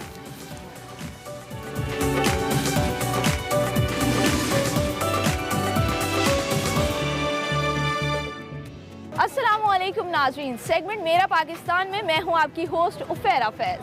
गरीब की मदद करना, हमसायों का ख्याल रखना और भूखों को खाना खिलाना हम सबकी ज़िंदगी का मकसद होना चाहिए। आज के सेगमेंट में मैं आपको लाई हूँ सहूलत फाउंडेशन पर, जहाँ पर कोरोना में बेरोजगारों को मुफ्त राशन तकसीम करने का सिलसिला शुरू किया गया और उसके बाद 20 रुपए में लोगों को खाना खिलाने का आगाज भी किया गया। तो आइए अंदर चलते हैं और इस रेस्टोरेंट में आए लोगों से इस फाउंडेशन के बारे में जानते हैं। 3 साल हो गए मैं इधर से खाना खा रहा हूँ, माशाल्लाह खाना अच्छा मिलता है। अगर इतना पैसा मेरे पास हो तो मैं भी ये काम शुरू कर दूँ। माशाल्लाह बहुत अच्छी जगह है मैम। मुझे ये बताइएगा कि आप कहाँ से खाना खाने आते हैं यहाँ पे? मैं जो ना ठोकर से खाना खाने आता हूँ, मैं चलाता हूँ रक्षा। ठीक है। मेरे पास चिंग रहे, मुझे 3 साल हो गए मैं इधर से खाना खा रहा हूँ, माशाल्लाह खाना अच्छा मिलता है। ठीक है। सालन भी अच्छा होता है जैसे घर का पका हुआ होता है। यहाँ पर अमूमन कितने टाइम का खाना खाते हैं? 2 टाइम का देते हैं खाना, 2 टाइम का। आप यहाँ पर आते हैं खाना खाने के लिए, तो आपकी कितनी बचत हो जाती है? बचत तो देखे ना, बाहर से हम होटल से खाएं तो 150-200 की रोटी खा जाता है एक टाइम की बंदा। तो इनकी बड़ी मेहरबानी है, अल्लाह ताला इनको दे रहा है तो सब गरीब जो मसलन जो परदेसी बंदे हैं इधर आके खाना खाते हैं तो मज़ा आता है। अभी मुझे ये बताएं कि आप जब यहाँ से 20 रुपए में खाना खाते हैं तो आपकी बचत कितनी होती है महाना? 14,000 हमारी तनख्वाह है, तो सिक्योरिटी गार्ड है, तो बचत तो है ही। तो हम तो एक टाइम खाते हैं, एक टाइम तो उधर ही खाते हैं। आजकल आपको पता है 100 रुपये में रोटी खानी, 35 रुपये का चाय का कप है, और 20 रुपये में गरीब लोग खाना खा रहे हैं, उनके लिए तो दुबई है ना। तो यहाँ पर मुझे ये बताएं कि एक प्लेट मिलती है या जितना भी खाना खाएं आप खा सकते हैं? बिरयानी आप जितनी मर्जी खा लें। ठीक है, 8 प्लेटें खाएं, 8 प्लेटें खा लें बेशक, कोई रुकावट नहीं है? नहीं, कोई मसला। तो यहाँ आने की खास वजह क्या है? खास वजह यहाँ पे ये आने की है, ये गरीब लोग हैं, इनको 20 रुपए में खाना मिलता है, जितना मर्जी खाओ। लेकिन मैं तो कहता हूँ अगर इतना पैसा मेरे पास हो तो मैं भी ये काम शुरू कर दूँ, मुझे दिली ख्वाहिश है। ठीक है, हमारे लाहौर में भैया पूरे पाकिस्तान में ऐसे बंदे आ जाए तो गुर्बत नहीं रहेगी। तो अल्लाह की मेहरबानी से जितना मर्जी खाओ देते हैं। ठीक है, ये मुख्तलिफ खाने हैं, एक ही डिश होती है। अच्छा, यहाँ ये जो फाउंडेशन है, ये जो रेस्टोरेंट है, इनके अमले का रवैया किस तरह का? बहुत अच्छा है, किसी के साथ कोई बदतमीजी नहीं है। आप यहाँ कब से आ रहे हैं खाना खाने? मैम मेरे हो गए 2 हफ्ते हो गए यहाँ पे आता हूँ। तो 2 हफ्तों में एक्सपीरियंस कैसा है? बहुत अच्छा है माशाल्लाह। मैं इधर काम करता हूँ टक शॉप पे। हमारी 15,000 तनख्वाह बनती है मैम। हम 2 टाइम का खाना इधर खाते हैं। ठीक है, हम होटल पे खाते हैं, हमारा 200-300 रुपये टाइम का बनता है। अभी 20-20 रुपये में सुबह भी और शाम को भी खाते हैं मैम। माशाल्लाह बहुत अच्छी जगह है मैम। यहाँ पर कितना अर्सा हो गया आपको खाना खाते हुए? 2 माह हो गए। 2 महीने पहले जब खाना खाया था और आज जब खाना खाया है तो कोई फ़र्क है? नहीं, बड़ी अच्छी मैनेजमेंट है इनकी शुरू से ही। डे बाय डे जो है ना, यहाँ पे हम देखते हैं लोग इंक्रीज़ हो रहे हैं, दिन ब दिन बढ़ते जा रहे हैं लोग, और इनका स्टाफ बहुत अच्छा है। हमारे साथ मौजूद हैं सहूलत फाउंडेशन के फाउंडर मोहम्मद अरसलान आफ्ताब। इनसे बात करते हैं और इस फाउंडेशन के बारे में जानते हैं। अस्सलाम वालेकुम अरसलान, कैसे हैं आप? जी वालेकुम अस्सलाम, अल्लाह का शुक्र। आप सुनाएं? अरसलान बड़े बिजी लग रहे हैं आप यहाँ पे। आज हमारा बिरयानी डे होता है। ठीक है, ये यहाँ पे एक तरह से मेला होता है। तो आप भी यहाँ से बिरयानी खाते हैं? हाँ जी बिल्कुल, यहाँ से भी खाते हैं और टेस्ट करते हैं। पहले जब तक टेस्ट मेयारी ना हो तब तक हम किसी को नहीं देते खाना। मुझे ये बताएं कि ये काम आपने कब से शुरू किया, कैसे शुरू किया, और इसको शुरू करने का मकसद क्या था? ये काम जी मैंने पेंडेमिक जब शुरू हुआ था मार्च 2020 में, तब मैंने शुरू किया था। ठीक है, मकसद जो है ना, इनिशियली तो था कुछ लोगों की मदद करना, डेली वेजेस की, जो कि उस वक्त कमा नहीं पा रहे थे। सारे लॉकडाउन्स लग गए थे, हर जगह रास्ते बंद हो गए थे सब, तो कोई कमाने का जरिया नहीं था। तो मैंने अपने ऑफिस में से ही उसका शुरू किया था, अपना राशन डिस्ट्रीब्यूशन का। आओ तारे, तो वहाँ से मैंने राशन डिस्ट्रीब्यूशन का काम स्टार्ट किया। तो उसमें ये किया हमने कि 4,200 ख़ानदानों तक हमने राशन पहुंचाया था 7 मंथ्स में। जब तक पूरा मुल्क खुल नहीं गया तब तक हम राशन डिस्ट्रीब्यूशन करते रहे, और हम लोगों के घरों तक राशन पहुंचाते थे। ये नहीं कि वहाँ आके लें, पूरी वेरिफिकेशन होती थी, पहले एक टीम जाती थी, वेरीफाई करती थी, उसके बाद फिर हम राशन देते थे। कितने घरों से ये काम शुरू किया था और राशन में क्या क्या चीज़ें दी? ये जी हमने एक वक्त में 30 लोगों को हम राशन देते थे, क्योंकि हमारे कैपेसिटी रिक्शे की और मैनेजमेंट की उतनी ही थी। तो हम तकरीबन 30 से 35 पैकेट्स लेके जाते थे, और जो हमने वेरीफाइड घर किए होते थे उनको हम दे देते थे। ठीक है, तो फाउंडेशन के बाद रेस्टोरेंट बनाने का ख्याल कैसे आया? इसमें इनिशियली तो जो है 6-7 महीने जब हो गए तो हमारे जो डोनर हजरात हैं जो मेरे साथ मिलकर काम कर रहे थे, मेरी फैमिली, मेरे फ्रेंड्स, उन सब ने कहा कि यार इस काम को बंद नहीं करना, अब इसको बढ़ाओ, आगे लेके चलो। तो मैंने सोचा कि हम एक दस्तरखान खोलते हैं जिसमें लोगों को जो है, क्योंकि सबसे ज़्यादा देखें खर्चा एक डेली वेजर का ना दिन का होता है खाना का। तो हमने दस्तरखान खोला, ये वाला पहला हमारा दस्तरखान था, सितंबर 2020 में खोला। अल्हम्दुलिल्लाह बहुत अच्छा रिस्पॉन्स रहा लोगों का। इसमें ये होता है कि हर किसी के ना 100 रुपये बच जाते हैं एक मील के पीछे, तो दिन के 200 रुपये बच गए। लंच और डिनर हम देते हैं, तो महीने का 6,000 रुपया तो वो वैसे ही बचा लेते हैं। ठीक है अरसलान, पहली ब्रांच, दूसरी और माशाल्लाह से 3 ब्रांचेस अब आपने बना ली हैं, ये कब बनी और बाकी 2 ब्रांचेस कहाँ पर हैं? जी पहली ब्रांच ये बनी थी सितंबर 2020 में, उसके बाद मैंने जनवरी में दूसरी ब्रांच खोल ली थी इकबाल टाउन में, और तीसरी ब्रांच मैंने मार्च 2021 में खोली थी। ये एक इकबाल टाउन में है और एक वफाकी कॉलोनी में है। ठीक है। तो अल्हम्दुलिल्लाह तकरीबन 2000 लोग रोजाना अभी इस टाइम हमारे पास खाना खा रहे हैं। अच्छा, इस वक्त तो हम जौहर टाउन ब्रांच में मौजूद हैं, लेकिन जो बाकी 2 ब्रांचेस हैं वहाँ पर इस वक्त क्या सूरत हाल है? वहाँ पर मैं आपको वैसे कैमरा में दिखा सकता हूँ, मेरे फ़ोन में है ये, क्योंकि मैं ज़ाहिर सारा कुछ कैमरे से मैनेज करता हूँ, मेरा अपना एक बिज़नेस है, मैं वो रन कर रहा होता हूँ, तो सारा जो है व्यू आपको कैमरास में आएगा। ये अभी हम जौहर टाउन ब्रांच में हैं। अच्छा, और ये हमारी वफाकी की ब्रांच है, वहाँ भी देखें इस तरह हलचल है। ठीक है। और इसके बाद ये हमारी जो है इकबाल टाउन की ब्रांच है, उधर भी इसी तरह हलचल चल रही है। अच्छा, तीनों ब्रांचेस में एक ही मेन्यू होता है आपका? हाँ जी, तीनों ब्रांचेस में एक ही मेन्यू होता है, वो मेन्यू हमने पहले सेट किया हुआ है और उसी मेन्यू के मुताबिक हम चलते हैं। तो यहाँ का मेन्यू क्या है? हाँ, मेन्यू यहाँ पे ये है कि हलीम होती है मंडे को, शाम में कोई सब्ज़ी होती है, उसके बाद अगले दिन कभी मटन कौरमा होता है, कभी गोश्त होता है, आलू गोश्त होता है, कभी चिकन कौरमा होता है। इसके अलावा हमारे पास कड़ी पकौड़ा है, दालें हैं, दाल चना होती है, मूंग मसर होती है, फिर मसर चावल कभी खा लेते हैं लोग, कभी पुलाव होता है, उसमें भी डिपेंड करता है कि मटन पुलाव है, कभी कभी चना पुलाव होता है, depending on the fund situation हम उसी पे फिर करते रहते हैं। ठीक है। अच्छा, आपने बाहर लिखा हुआ है कि 20 रुपये जो है वो एंट्री फीस है, तो क्या ये 20 रुपये खाने की फीस है? नहीं, 20 रुपये जो है ना, बेसिकली लॉजिक ये है कि हमारे पास यहाँ पे 32 एम्प्लॉइज़ काम करते हैं। ठीक है। उनकी सैलरीज हैं वो निकाली है। देखें, आपने देखा होगा पीछे हमारा तंदूर है, हमारा इन हाउस सारा सेटअप है। ठीक है। तो इन हाउस तंदूर है, इन हाउस हमारी कुकिंग होती है, हर ब्रांच में ऐसे ही है, हर जगह इन हाउस है। तो उसके ब्रांच का रेंट और जो हमारी एम्प्लॉइज़ का खर्चा है वो सारा हमारा उस 20 रुपये में से निकलता है, और जो फूड है वो हम डोनेशन से पूरा कर लेते हैं। तो अरसलान, मंथली कितना खर्चा आता है आपका इस सारे प्रोसेस में? जी, मंथली हमारी तीनों ब्रांचेस का देखा जाए तो 3 मिलियन से ऊपर खर्चा है। ठीक है जी।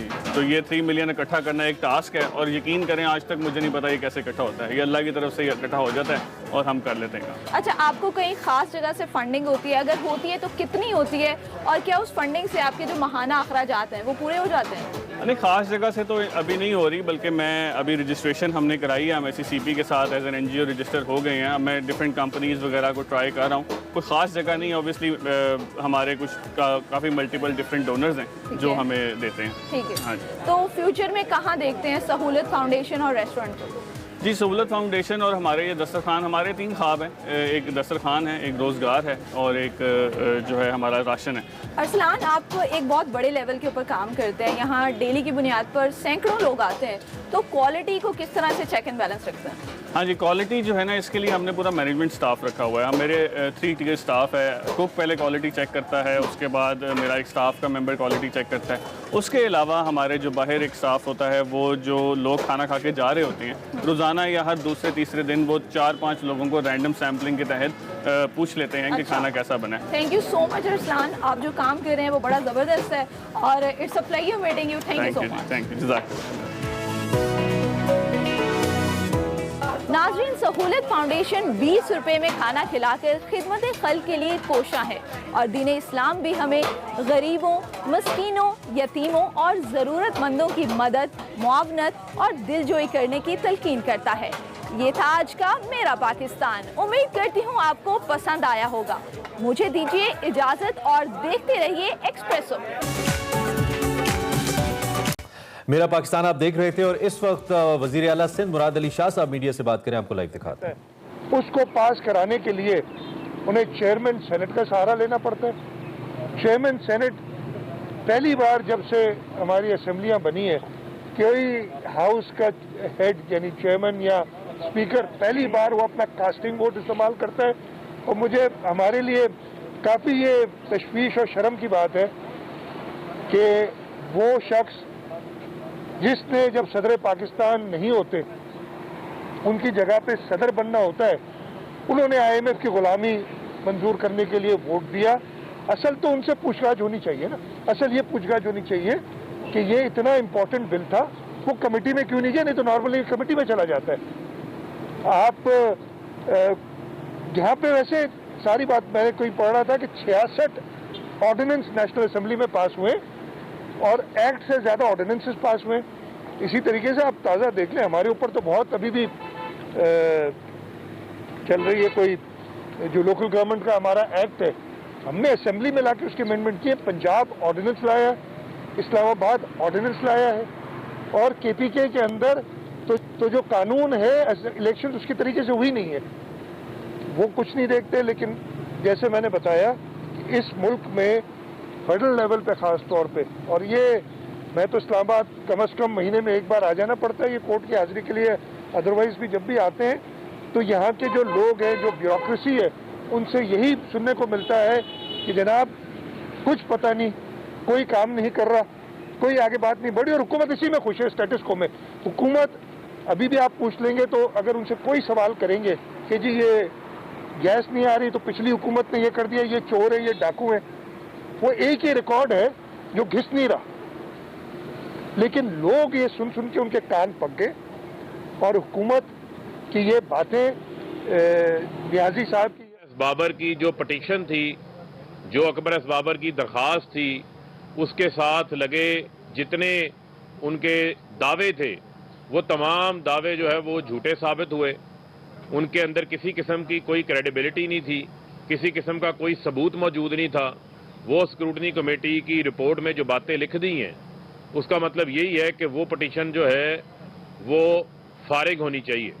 लिहाजा हमने अपना कानूनी राइट इस्तेमाल करते हुए आज हमने इलेक्शन कमीशन में एक और दरख्वास्त जो है वो दायर की है, जिसको हमारे जो वकील हैं अनवर मंसूर साहब, वो आज इलेक्शन कमीशन के सामने उस दरख्वास्त को रखेंगे, जिसमें हमने ये सदा की है, क्योंकि स्क्रूटनी कमेटी इस बात का यादा कर चुकी है कि अकबर एस बाबर की इस पटिशन में किसी किस्म का ना कोई ऑथेंटिक सबूत मौजूद है, ना ही कोई ऐसा एविडेंस मौजूद है जो कि कोर्ट ऑफ लॉ में पेश किया जाए। लिहाजा अकबर एस बाबर को इस केस से जो है वो अलहदा कर दिया जाए, और जिसके फार रीचिंग इफेक्ट, लेकिन वो बाइख्तियार है, उनको बिल्कुल कर सकते हैं। जो मैंने सुना है, आप कह रहे हैं कि उन्होंने कहा है कि 140A के हम आमगी की जाए। इस वक्त वज़ीर आला सिंध और वज़ीर इत्तलात, वज़ीर मुमलिकत बराए इत्तलात फ़ारूक हबीब दोनों मीडिया से बातचीत करें। आपको दिखाया हमने, अपडेट करते रहेंगे आपको बुलेटिन में। एक ब्रेक लेते हैं, ब्रेक के बाद वेलकम बैक टू एक्सप्रेसो जी। अब कुछ मुल्क की मुआशी हालत की भी बात कर लेते हैं। आपको मालूम है IMF से $1 अरब के कर्ज की वसूली के लिए पाकिस्तान ने मिनी बजट पेश किया।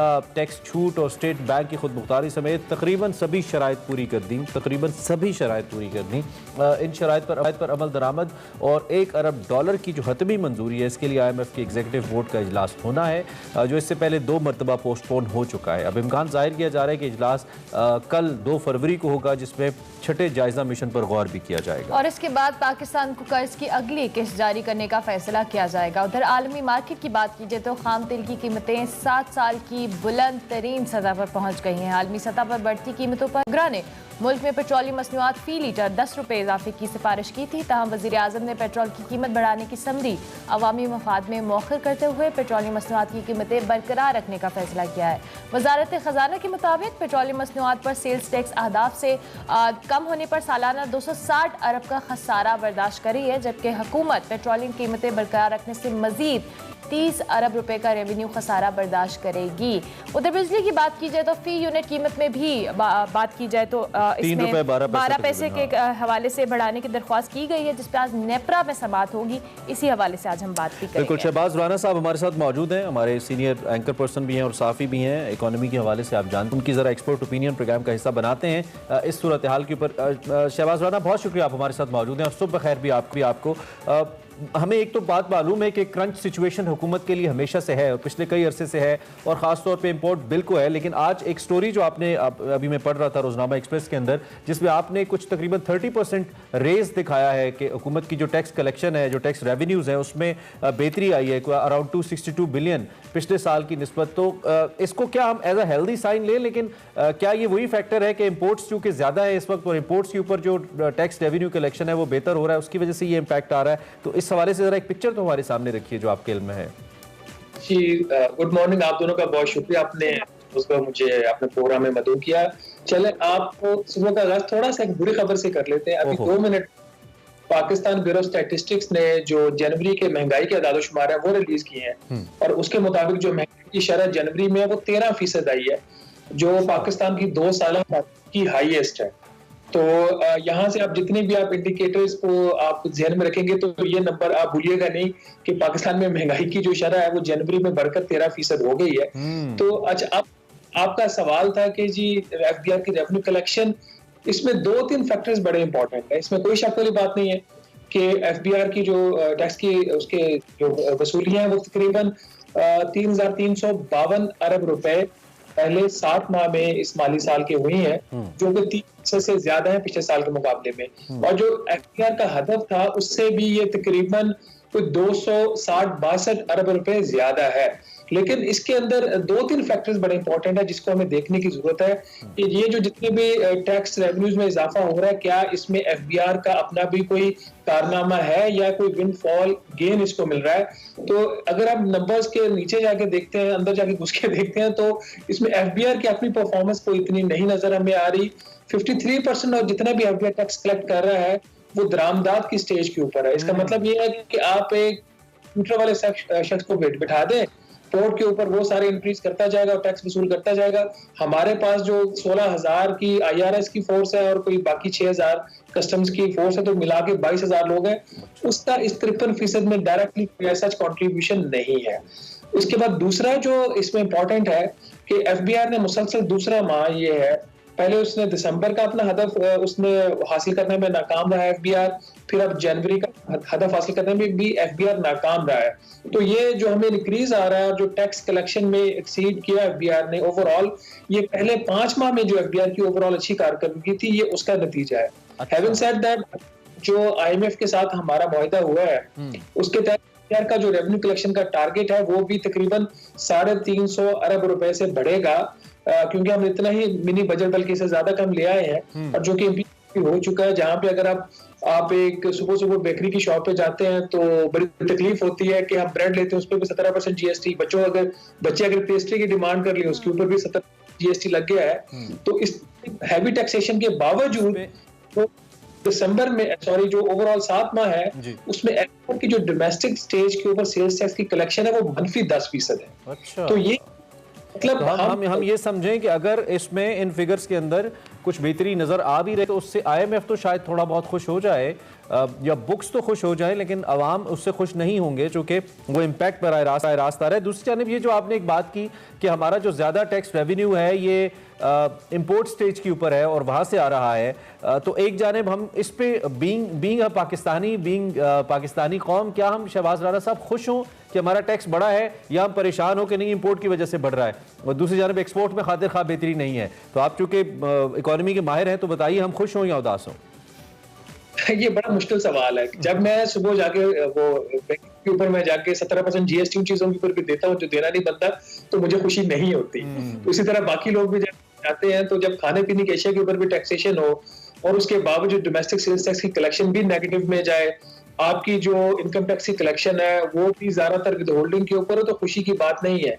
एक चीज जो इम्पोर्टेंट है, प्राइम मिनिस्टर पाकिस्तान हमेशा कहते हैं, वज़ीर खजाना भी कहते हैं कि पाकिस्तान में टैक्स चोरी बहुत ज्यादा है, लोग टैक्स नहीं देते। ये बात हकीकत नहीं है। मसला ये है कि पाकिस्तान में जो लोग इनकम टैक्स के गोशवारे जमा करवाते हैं वो तकरीबन 30-31 लाख हैं, जो लोग टैक्स देते हैं वो तो 11 करोड़ से भी ज्यादा है। तो जब आपको कोई ये कहे कि जी टैक्स आप लोग कम देते हैं, आप बता दिए कि 11 करोड़ से ज्यादा अफराद जो है वो टैक्स इस वक्त देते हैं, गोशवारे ना करवाना वो हमारी भी एक कोताही है। हम कानून की खिलाफ वर्जी कर रहे हैं, प्रॉब्लम्स भी हैं और एफबीआर की भी नाअहली है कि आप एक बंदा टैक्स दे रहा है उसे आप गोशवारा भी नहीं ले सकते। तो पोर्ट के ऊपर जब कलेक्शन होती है वो सस्टेनेबल नहीं होती। और आईएमएफ की यही मौकिफ था कि अगर अभी तो पाकिस्तान की दरामदाद बढ़ रही है, करंट अकाउंट खसारा बढ़ रहा है, तो अगर जो हुकूमत ने अभी कुछ इकदाम किए हैं, आईएमएफ के कहने के ऊपर खुद भी कुछ स्टेटमेंट में भी इकदाम किए हैं कि हमारी दरामदाद में कमी आ जाए, ताकि हम जितना भरपूर हमें कर्जा हुकूमत को लेना पड़ रहा है वो कर्जा हम कम लें, तो दरामदाद में अगर कमी होगी तो एफबीआर की टैक्स कलेक्शन भी नीचे जाएगी। तो it is not a matter of business और some celebrating the achievement of the FBR, it is a matter of concern कि हम उन चीजों के ऊपर हमारा दारोमदार है जो कि सस्टेनेबल नहीं है। वज़ीर आज़म साहब की बड़ी ख्वाहिश थी कि वो टैक्स रेवेन्यूज को बढ़ाकर 8,000 अरब रुपए पहले ही साल में लेके जाना चाह रहे थे। वो नहीं हो सका, वो इसलिए नहीं हो सका कि जो आपके टैक्स सिस्टम के अंदर फंडामेंटल रिफॉर्म्स आनी थी वो हम नहीं ला सके 3.5 साल में। तो उसका नतीजा यही है कि हम दबा के GST लगा रहे हैं, दबा के इम्पोर्ट इकट्ठा कर रहे हैं। जो रुपए कदर में कमी हुई है कोई क्लोज टू 45% पिछले 3.5 साल में, उसका हम सबको तो नुकसान हुआ है, उसका सबसे ज्यादा फायदा FBR को हुआ है। क्योंकि जब आपका रुपए कदर है तो उसका मतलब यह है कि जो आप डॉलर में बात चीज मंगवा रहे हो उसका अब रुपए में उसकी जो ड्यूटी होगी वो ज्यादा हो जाएगी। तो अगर इंटरनेशनली में भी जो तेल की कीमतें बढ़ रही हैं उसका फायदा भी सबसे ज्यादा FBR को हो रहा है। तो ये कुछ विंडफॉल के ऊपर ये आपको कलेक्शन 30% ग्रोथ नजर आ रही है। FBR का जब टारगेट रिवाइज हो जाएगा 6100 अरब रुपए से भी ऊपर चला जाएगा और ये चीजें स्टेबलाइज हो जाएगी, करेंसी स्टेबलाइज हो जाएगी, दरामदाद आपकी जो एक उसका हिस्टोरिकल उसका एक सीलिंग है उस पे आके सेटल हो जाएगा।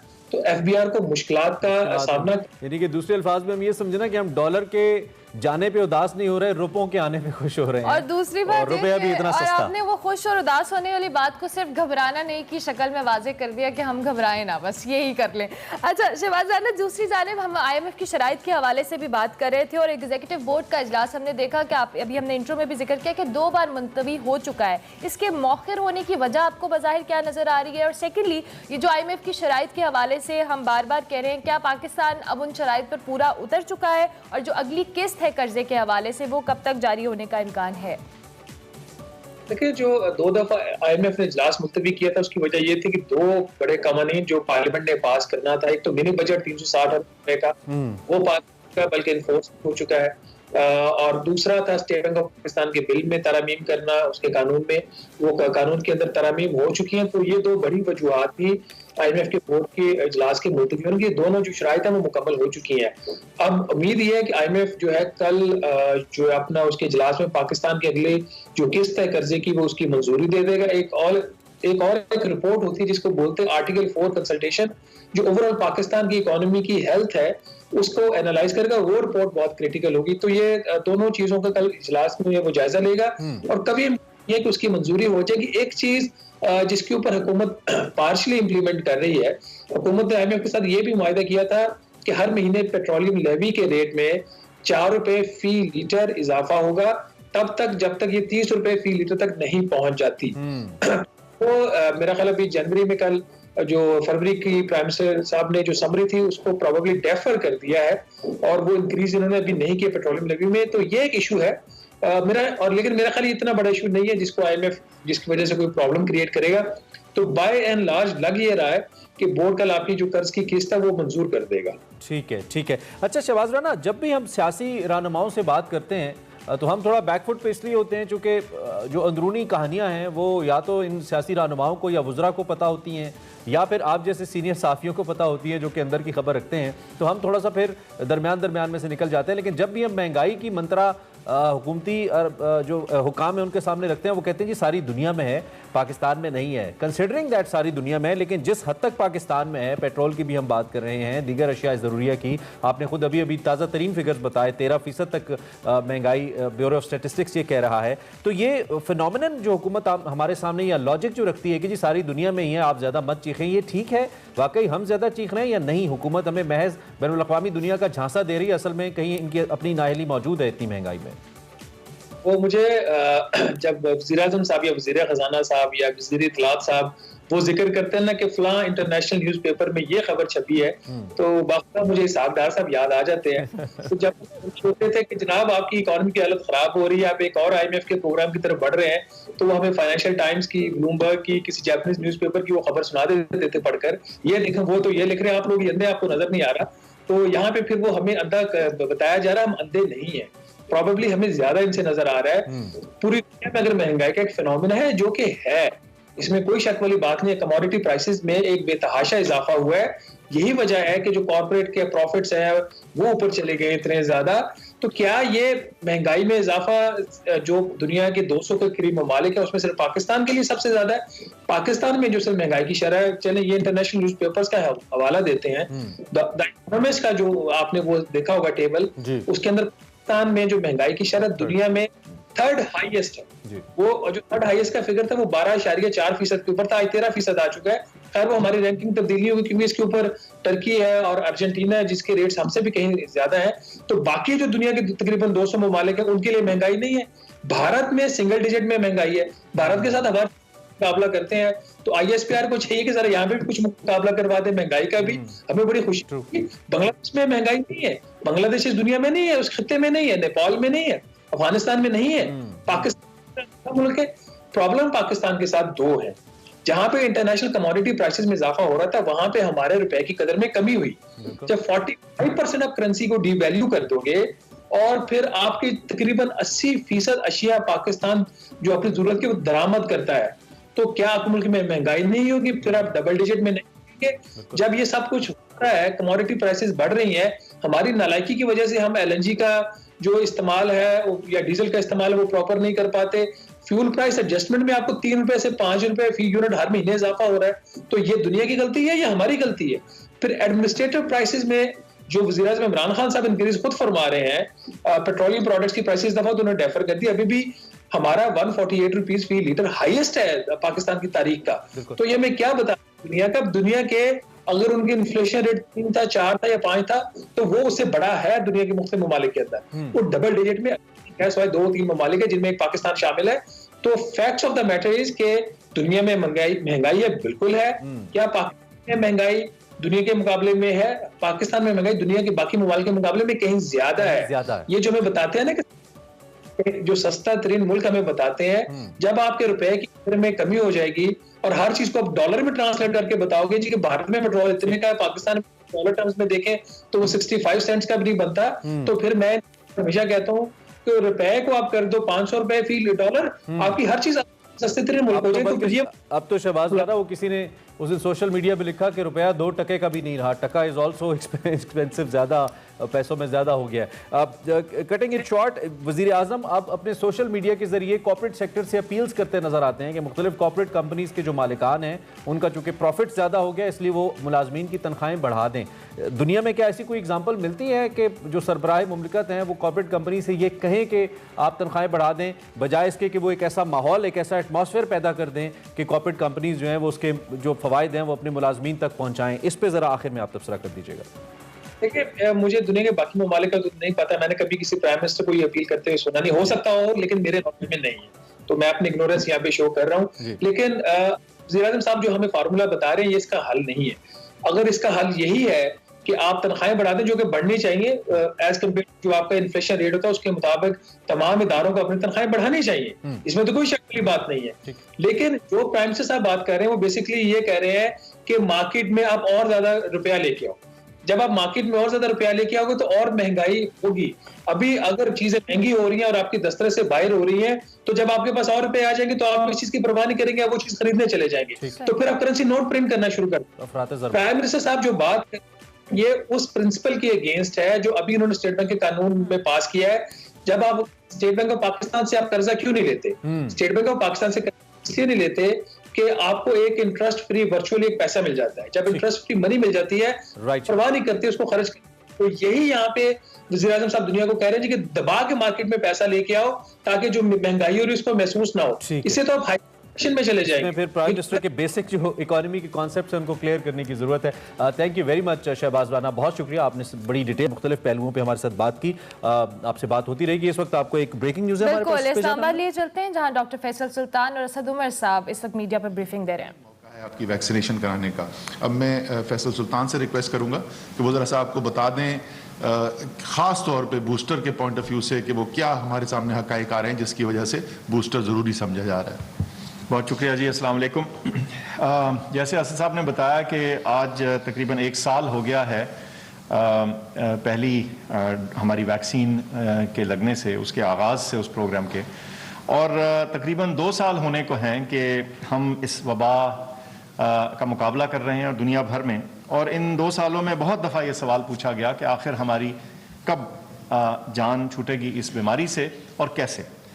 तो मैं आपको बताता चलूँ कि उसका वाहिद और सबसे अहम रास्ता इस बीमारी से जान छुड़वाने का और एक नॉर्मल तरीन ज़िंदगी की तरफ आने का ये वैक्सीनेशंस हैं। जैसे असद साहब ने आपको बताया कि ये जी जनाब, अभी मैं एक ब्रेक लेंगे, ब्रेक के बाद हाजिर होंगे, आप देखते रहिए एक्सप्रेसो। वेलकम बैक जी। साइंस एंड टेक का वक्त हुआ चाहता है। इब्ने फाजिल साहब, वकार अहमद मलिक साहब के साथ हैं और आज कुछ आलू के चूरे की बात हो रही है, कतले और मैदे की बात हो रही है, कैसे इनको महफूज किया जा सकता है। Let's see what it is. देखते हैं आज का साइंस एंड टेक।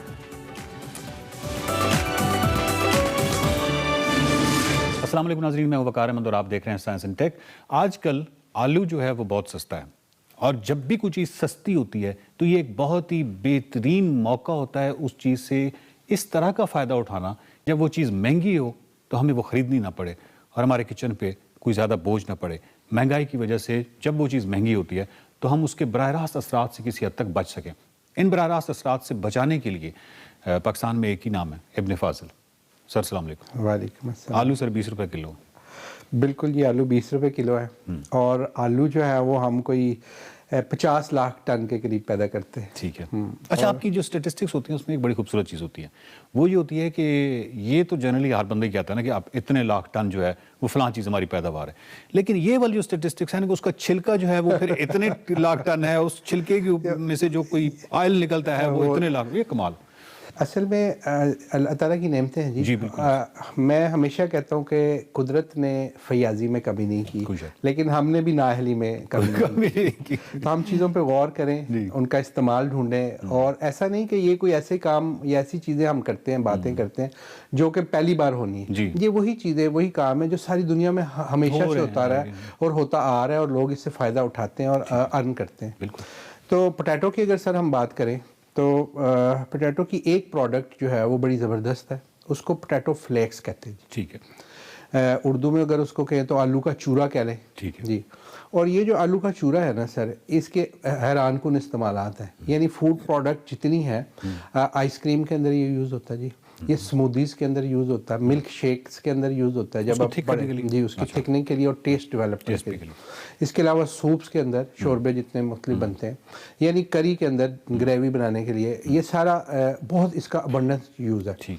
अच्छा, मज़े की बात यह है कि 50 लाख टन आलू हम पैदा करने के बावजूद हम अपने इस्तेमाल का पोटैटो फ्लैक्स सारा बाहर से मंगाते हैं। अच्छा। और जब तक कि हमारी ट्रेड थी हम भारत से मंगाते थे, ये उससे भी मतलब है कि शर्मिंदगी वाली बात है और अभी भी शायद। अच्छा, मेरे लिए शर्मिंदगी वाली बात यह है कि आपके साथ जब से ये सिलसिला शुरू हुआ है शायद ही कोई ऐसी चीज़ आज तक आपने कही हो कि जब उसका आपने अफादियत बताई हो कि इसमें से ये चीज़ पैदा होती है, लेकिन साथ आपने ये जुमला भी कहा है कि हम हमेशा बाहर से मंगवाते हैं। हाँ जी सर, तो ये मजबूरन कहना पड़ता है क्योंकि हम झूठ नहीं बोल सकते ना। तो हम सब कुछ मंगवाते हैं बाहर से। तो सर ये इसका भी तरीका जो है हमने लोगों को सिखाया, बड़ा आसान है, बल्कि अभी बहुत से लोग जो है जिनको हमने सिखाया वो इसकी इनिशियल स्टेज पे हैं, प्रोडक्शन की इंशाल्लाह जल्द ही पाकिस्तान में बनना शुरू हो जाएगा। तो इसको क्या करते हैं, इसको पील करते हैं पोटैटो को पीलिंग के बाद इसको आपने बॉयल कर लेना। बॉयल करने के बाद मैश जिस तरह हम रूटीन में करते हैं, मैश करने के बाद इसकी बिल्कुल पतली सी लेयर, एक रोटेटिंग ड्रम होता है स्टेनलेस स्टील का जिसके अंदर स्टीम होती है, उसको ड्रम ड्रायर बोलते हैं। तो उसके ऊपर एक पतली सी लेयर आप अप्लाई करते जाते हैं, वो दूसरी तरफ जब तक पहुंचता है तो उस तक वो लेयर जो है खुश्क हो जाती है। ये पाकिस्तान में अवेलेबल है? हाँ जी, वो ड्रम बिल्कुल यहाँ बनते हैं, बनाए जा सकते हैं। तो इसके जब वो दूसरी तरफ पहुंचता है तो वो बिल्कुल ड्राई हो जाता है, वो फ्लेक्स की शक्ल के अख्तियार कर देता है। इसको आप पोटैटो फ्लेक्स कहते हैं, चूरा कहते हैं। और जो इसकी इकोनॉमी है, यानी उसकी जो पर एनम दुनिया के अंदर इसकी डिमांड है वो $6 बिलियन यानी 6 अरब डॉलर का सालाना पोटैटो फ्लेक्स दुनिया में बिकता है। और हम उसमें से हमारा कोई हिस्सा नहीं है। ऐसे इलाके हैं जो कि बाकायदा शोहरत रखते हैं अच्छे आलू के वाले से। जी, हम आलू वैसे एक्सपोर्ट करना चाहते हैं, हम उस पर बड़ी एफर्ट करते हैं, हमारे बहुत से लोग उसको एक्सपोर्ट करते भी हैं, लेकिन जो वैल्यू एडिशन के अंदर आप जाते हैं जब उसमें आपकी फ़ायदा होता है वो डायरेक्ट एक्सपोर्ट में नहीं होता। तो इसके अंदर अभी यानी हमारे पास डिमांड भी है। बहुत से लोग जो हैं, ख़ासतौर पर श्रीलंका इसका बहुत बड़ा बायर है ख़ित्ते में, और मुल्क जो है इर्द गिर्द के वो लेते हैं। यूरोप में तो, अमेरिका में तो बहुत इस्तेमाल होता है इसका। बेसिकली मेरा तो ज़्यादातर जो घरेलू ख़वातीन हैं या जो बजट होता है किचन के वाले से, उस तरफ ज़्यादा मेरा रुझान।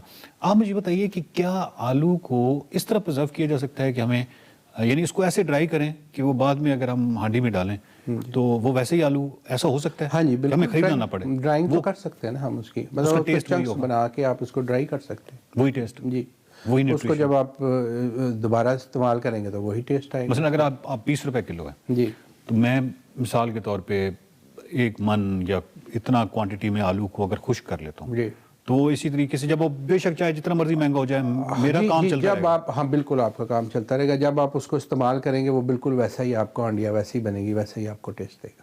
तो ये अच्छा, ये चलन जो है ना चीज़ों को प्रिजर्व करने का हमारे घरों में नहीं है, लेकिन अगर हम खित्ते में और मुल्कों में देखते हैं ना हर जगह, तो हर जगह बाकायदा, बल्कि आपके बारे में ये कहा जाता है कि अपने फादर साहब पत्नी क्या हर चीज़ को खुश करने पे लगे हुए हैं। हालांकि लेकिन हैरानकुन बात है करने पे नहीं लगा सर, मैं तो सिर्फ देख के ऑब्जर्व करके बता रहा हूँ कि यार बाकी दुनिया ये कर रही है, हम भी क्यों नहीं कर रहे? आप कुदरती वसाइल को हम अपने वसाइल ज़ाया करते हैं, और सर हम वक्त भी ज़ाया करते हैं। ये पॉजिटिव एक्टिविटी में हम अपना टाइम अगर स्पेंड करें तो ना सिर्फ ये चीज़ें हमारी महफूज होंगी, उससे वैल्यू एडिशन होगी, बल्कि हम मुस्बत एक्टिविटी में लगे रहेंगे। ठीक हो गया। तो मतलब आलू से और कोई ऐसी चीज़ आपके ज़हन में आती है? हाँ जी, आलू से और भी बहुत सी चीज़ें बनती हैं। मतलब एक तो बहुत कॉमन चीज़ है जिसको पोटैटो स्टार्च बोलते हैं, इसका मैदा होता है, और उसको भी बनाना यानी बहुत ही आसान है। आलू आप जब कट करते हैं, कट करने के बाद उसको चिप्स के लिए काटें या वैसे ही काटते हैं, उसको काटने के बाद सिर्फ वॉश करते हैं तो वो स्टार्च खुद बहुत वाइट सा होता है उसका, और उसका बहुत से इंडस्ट्रियल इस्तेमाल है। और फिर वही बात करूंगा कि हम अपनी जरूरत का सारा पोटैटो स्टार्च भी वाइट से मंगाते हैं। अच्छा, मैं हैरान हूँ कि इधर से हम रोते हैं कि इंपोर्ट एक्सपोर्ट के हवाले से हमारा जो बैलेंस आउट हो जाता है, ट्रेड डेफिसिट है, और फिर वही बात के जो चीज़ें बिल्कुल आराम से बनाई जा सकती हैं उसका सर कल्चर नहीं है ना। यहाँ तक कहता हूँ कि जितने अब तक हमने आपके साथ सेगमेंट्स किए हैं, और उन तमाम सेगमेंट्स को अगर लिया जाए और उसमें जितनी आपने निशानदेही की है कि ये भी कुदरती वसाइल मुकम्मल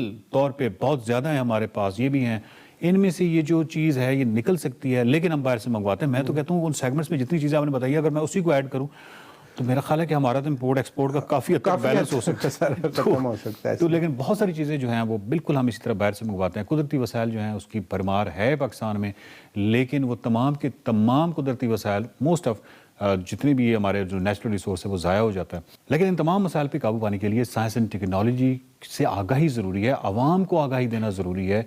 और इसके अलावा ये बहुत सारे ऐसे मामला हैं जो सिर्फ रियासती सतह पे हो सकते हैं। एक आम आदमी जो है वो अगर कोई चीज़ एक्सट्रैक्ट कर भी लेगा तो उसको यही नहीं मालूम कि मार्केट कहाँ पे है, और जो मार्केट है जो कि इम्पोर्ट कर रही है उसको भी एक रास्ता दिखाना ज़रूरी है कि ये लोकल जो है यहाँ से ही आप प्रोड्यूस कर सकते हो। हो सकता है आपको बहुत ज़्यादा सस्ता भी पड़े, लेकिन तमाम मसाइल पे काबू पाने के लिए साइंस और टेक्नोलॉजी ये ज़रूरी है। इसलिए देखते रहिए साइंस एंड टेक।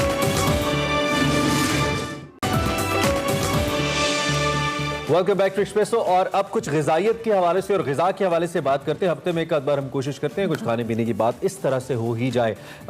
मछली के बारे में आज हम बात करते हैं। वैसे तो मछली का सीज़न सारा साल ही रहना चाहिए, लोगों जो माहिर ग़िज़ाइयात है वो कहते हैं खाना चाहिए, लेकिन लोग सर्दियों में ज़रा इसका इस्तेमाल बढ़ा देते हैं। इसमें कौन से ग़िज़ाई अज्जा हैं, ये आपके लिए कितनी अच्छी है, आजकल कैसे इस्तेमाल कर सकते हैं, और किन बीमारियों के खिलाफ आपकी इम्यूनिटी को बेहतर करती है, ये सारे सवाल अरमला हसन के माइंड में। तो हमारे साथ सिद्रा इम्तियाज़ मौजूद है, हमारे ग़िज़ाई, तो उनको हम खुश आमदीद कहते हैं। Sidra, thank you very much. और आज हम मछली के हवाले से बात करने वाले हैं। ऑब्वियसली ये मछली का सीज़न भी है और बहुत सारे लोग को शौक होता है बाकायदा तौर पर। मछली कोई सब्जी थोड़ी जिसका सीजन होता है सीजन। अच्छा, पूरा साल नहीं होता, सब्जियां बताते हैं हम क्यों कर रहे हैं। सिद्रा, आपसे हम जानते हैं। सिद्रा, सबसे पहले तो बताएं, हम दोनों की कंफ्यूजन दूर करें कि ये मछली का मौसम है या हम पूरा साल मछली खा सकते हैं।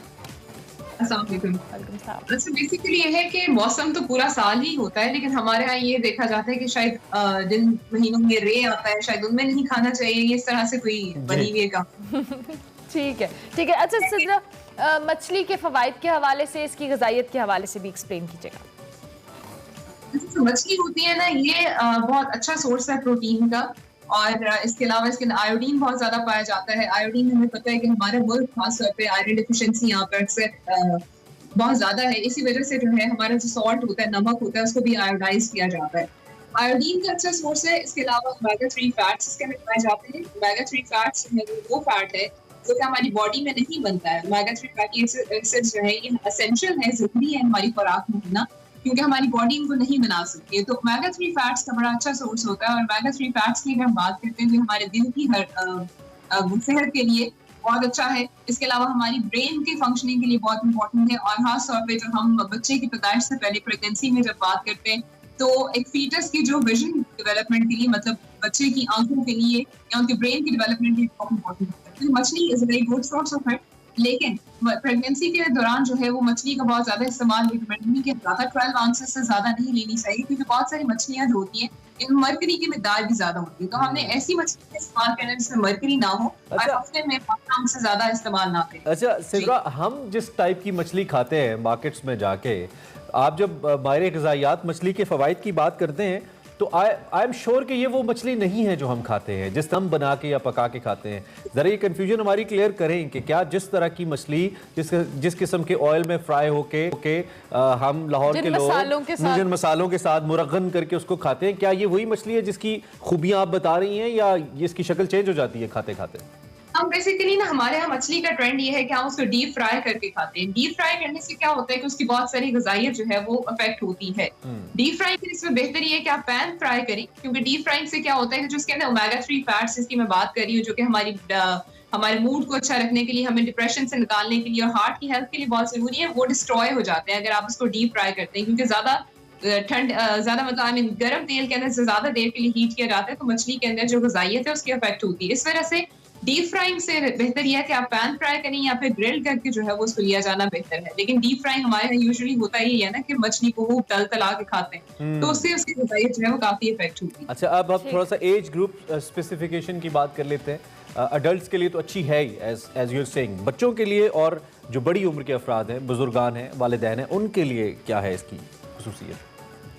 बड़ों के अंदर आप देखें कि एज के साथ साथ हमारी मेंटल जो कैपेबिलिटी होती है, चीजें अक्सर मेमोरी जो है वो लॉस होना शुरू हो जाता है, और थोड़ा बहुत तो आपका memory loss with the passage of time age के साथ साथ होता ही है। लेकिन कुछ ऐसी बीमारियां जैसे अल्जाइमर्स है, न्यूरो डिजेनरेटिव ऐसी बीमारियां होती हैं जिसके अंदर आपको बिल्कुल ही डिमेंशिया हो जाता है, आप चीजें भूलना शुरू हो जाते हैं। तो उसके अंदर जो है फिश का इस्तेमाल अच्छा है, और बहुत सारी ऐसी रिसर्च प्रूव भी करती हैं कि वो लोग जो कि मछली का ज्यादा इस्तेमाल करते हैं उनके ब्रेन का जो ग्रे मैटर है वो ज्यादा होता है। ग्रे मैटर क्या है? वो आपके दिमाग का फंक्शनल यूनिट कह लें वो है, और ये मेमोरी के लिए बहुत इंपॉर्टेंट होता है, मेमोरी को बूस्ट करने के लिए। तो वो लोग जिनके मछली का ज्यादा इस्तेमाल करते हैं उनकी ब्रेन डेवलप, उनका मतलब मेमोरी जो है वो भी स्ट्रांग होती है।